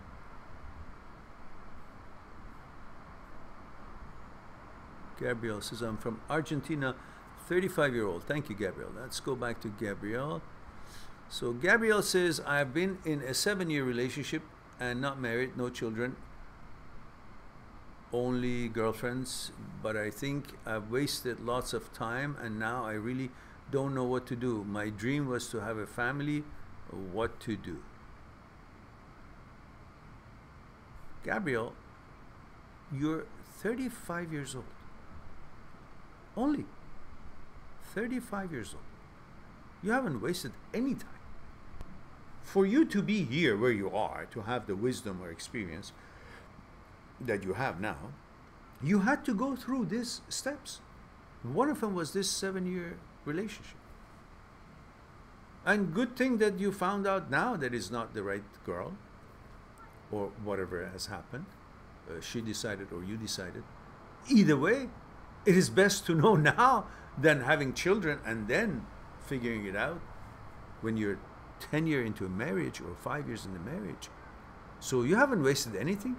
It is not late at all. Your dream is still there, if that is really what you hung up on. And you've got another few years just to find the right girl, and then you can start your family. Nothing is late. Just relax. Focus on using your knowledge about selecting the proper girl for you, meeting your standards and your taste, and hopefully you guys will be a good match. And on that basis, you will start your relationship and see where it goes. If it really was that great, then you will have your family that you're looking for. You're only 35 years old. What are you talking about? So, chill out. Gabriel.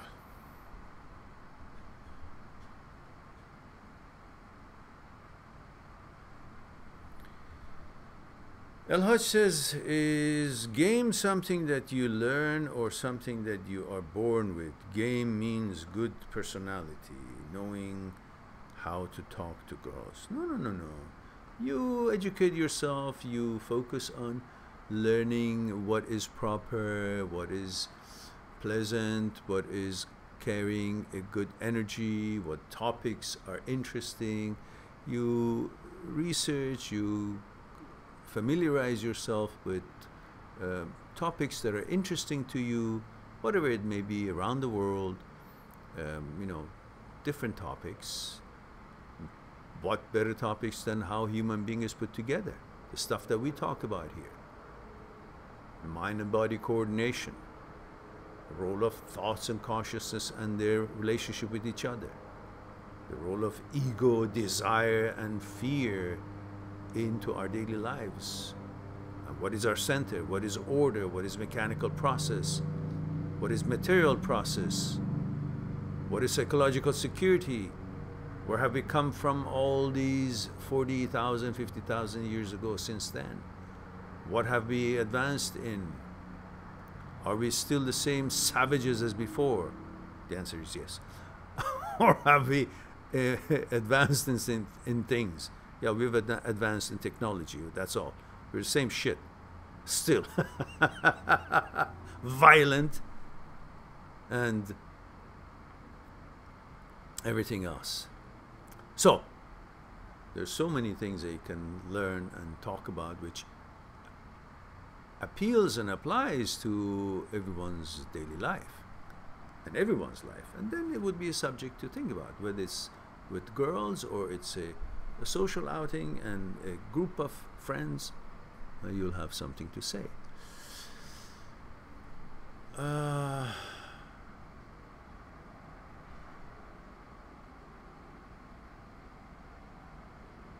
Chase says, how do you get over a girl that left you and became a hoe?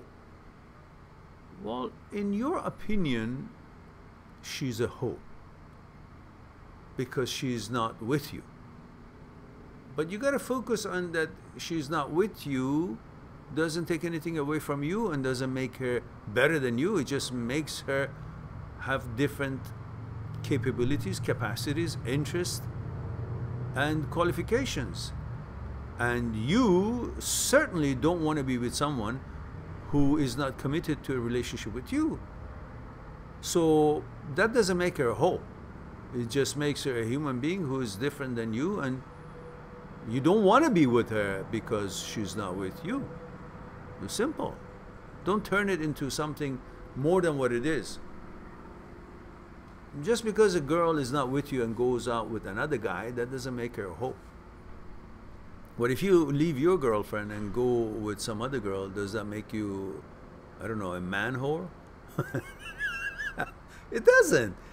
You're just upset. Just be happy with the fact that you don't want to be with someone who doesn't want to be with you. Why would you? Why would you think she's qualified when she's already, hasn't expressed commitment and loyalty to you? So just see her for that. That's it. Appreciate the fact that people are different and have different tastes and expectations or shortcomings or capacities. And her capacity and her understanding of quality was something else, not you. If somebody doesn't like diamond, it doesn't mean diamond is devaluated. If someone doesn't appreciate gold, doesn't mean gold is now no longer has its values because she didn't like it. Well, so what? It's her opinion. She didn't like it because she couldn't understand it. She couldn't appreciate it. She didn't have enough knowledge or understanding of the use and importance of gold or diamond. If somebody doesn't like spaghetti, doesn't make spaghetti bad tasting. Spaghetti still would be delicious, and many other people, millions of people around the world love it and like it, regardless of who doesn't. Spaghetti doesn't lose its taste or its popularity just because somebody says, oh, I'm allergic, or I don't like it, or whatever. The same thing with you. She didn't want to be with you. It doesn't take anything away from you. It doesn't make you any less valuable or important than you are. It just means she can't appreciate you. And if she can't appreciate the qualities that you have in you, why the hell do you want to be with her? Why do you want to consider her qualified? She's not qualified. Disqualify her and let her go. Wish her well and don't call her hoe. Now, that rhymed, didn't it? So, all right. And that snap was for David. So if he's listening in his with his earphones, he will be shocked again. It wasn't on purpose, but it just happened. My mic is very close, so when I snap it, it could be loud. So I'll give a warning. Snapchat, snap coming. All right. Alfred says, how are you, my friend? Hello, Alfred. It's been a while, but I'm back appreciating your help. Oh, my pleasure. I'm glad that you're enjoying the channel, Alfred. I hope all is well with you. And if it's not, and if it's just about relationships, it will be, because relationships are just come and go. Nothing about them. They're just an imaginary connection. And they can always be modified or forgotten, or you can pursue other relationships and replace them. Can always be replaced.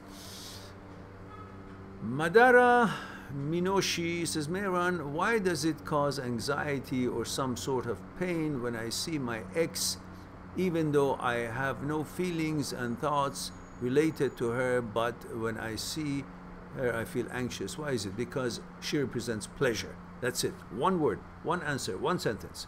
And if you refer, it was Swadeep Singh. I explained in detail, elaborately, about this relationship between pleasure and your ex, and what you're missing and the feelings that you just described. And the answer is because you're missing pleasure, and she represented pleasure. You don't miss her. You miss the biggest thing that is so important in everyone's life, and that's pleasure. Now, watch that respond, and you will be more clear about what I'm talking about here.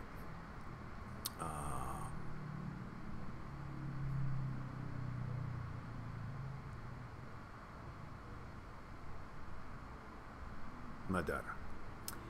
Wesley, oh my goodness, hello Wesley. Wesley is from where? Sweden? Norway? I forgot. Wesley, hey Mehran, thank you for all your content. I'm having a hard time to ignore my ex social media.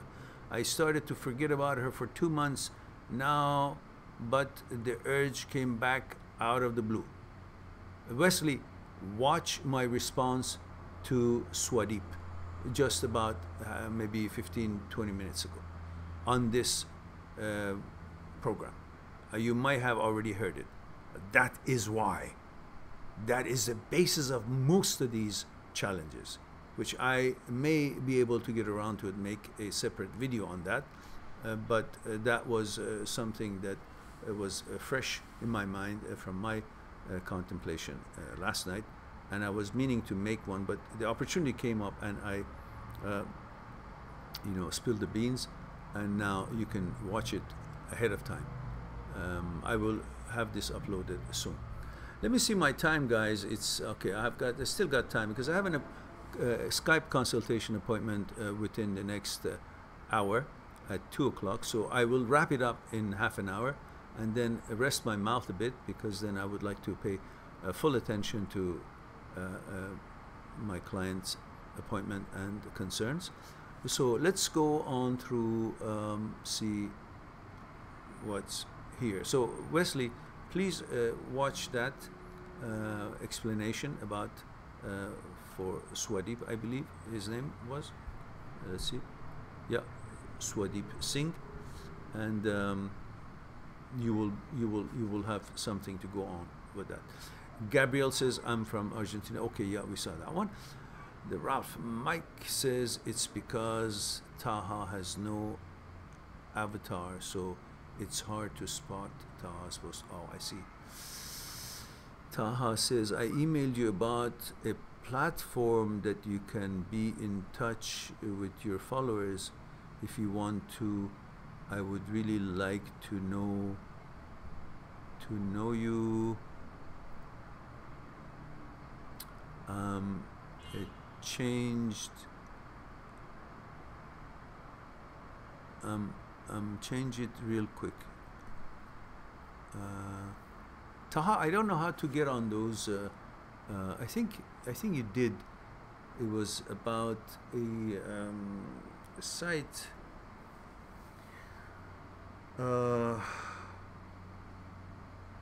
Reddit, I think, was it Reddit? I'm not sure if that was it or not. Anyhow, I'm not so clever on those things, so I gotta learn how to do that. Excalibur says, imagine Mehran using 2 mics to make Asmar. Excalibur, what have you been eating? Madara Minochi says, guys like video. Oh yeah, guys, please don't forget to like the video. Kalani says, El Hajj learning game. Okay, now let me click that so Kalani's comment for El Hajj would be visible.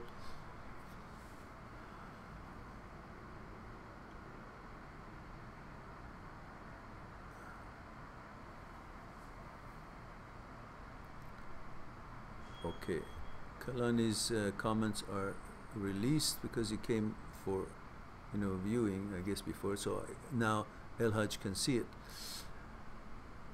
Avria says, I always get enlightened by your metaphors to explain the situation as it is. Delighted that you enjoy it, Avria.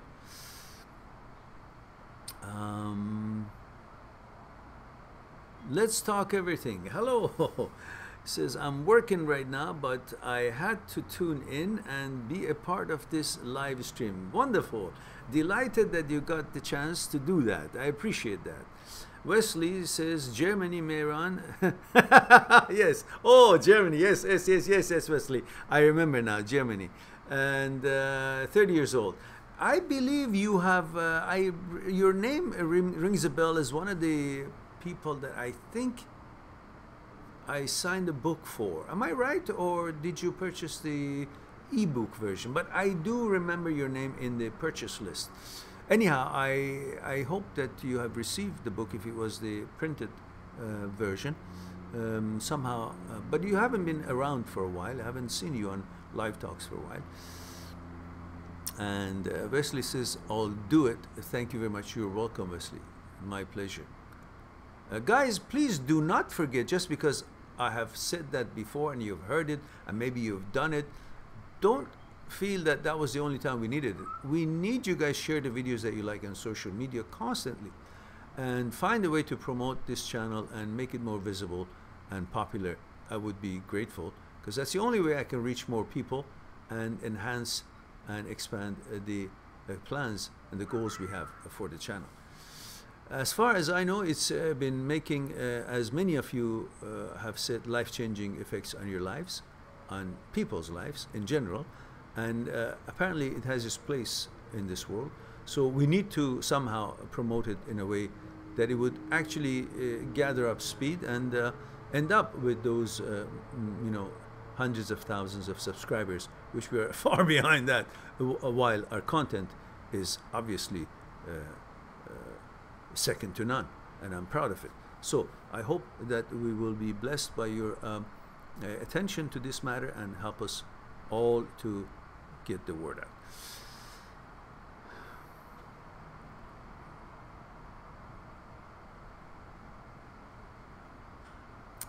Excalibur says, actually, Mehran, if you buy a 3-dio ASMR microphone with the right thumbnail, your channel can grow 10-fold. And no, I didn't eat anything comedic. I'm just comedic, lol. Yes, I know. Well, I'm not sure what the benefits of asthma would be for some people if I just ramble on some things and read something and people enjoy the, I don't know, the presentation or the frequencies of the noise or whatever. But anyhow, I hope that we can improve the channel and make it popular just for its own merits.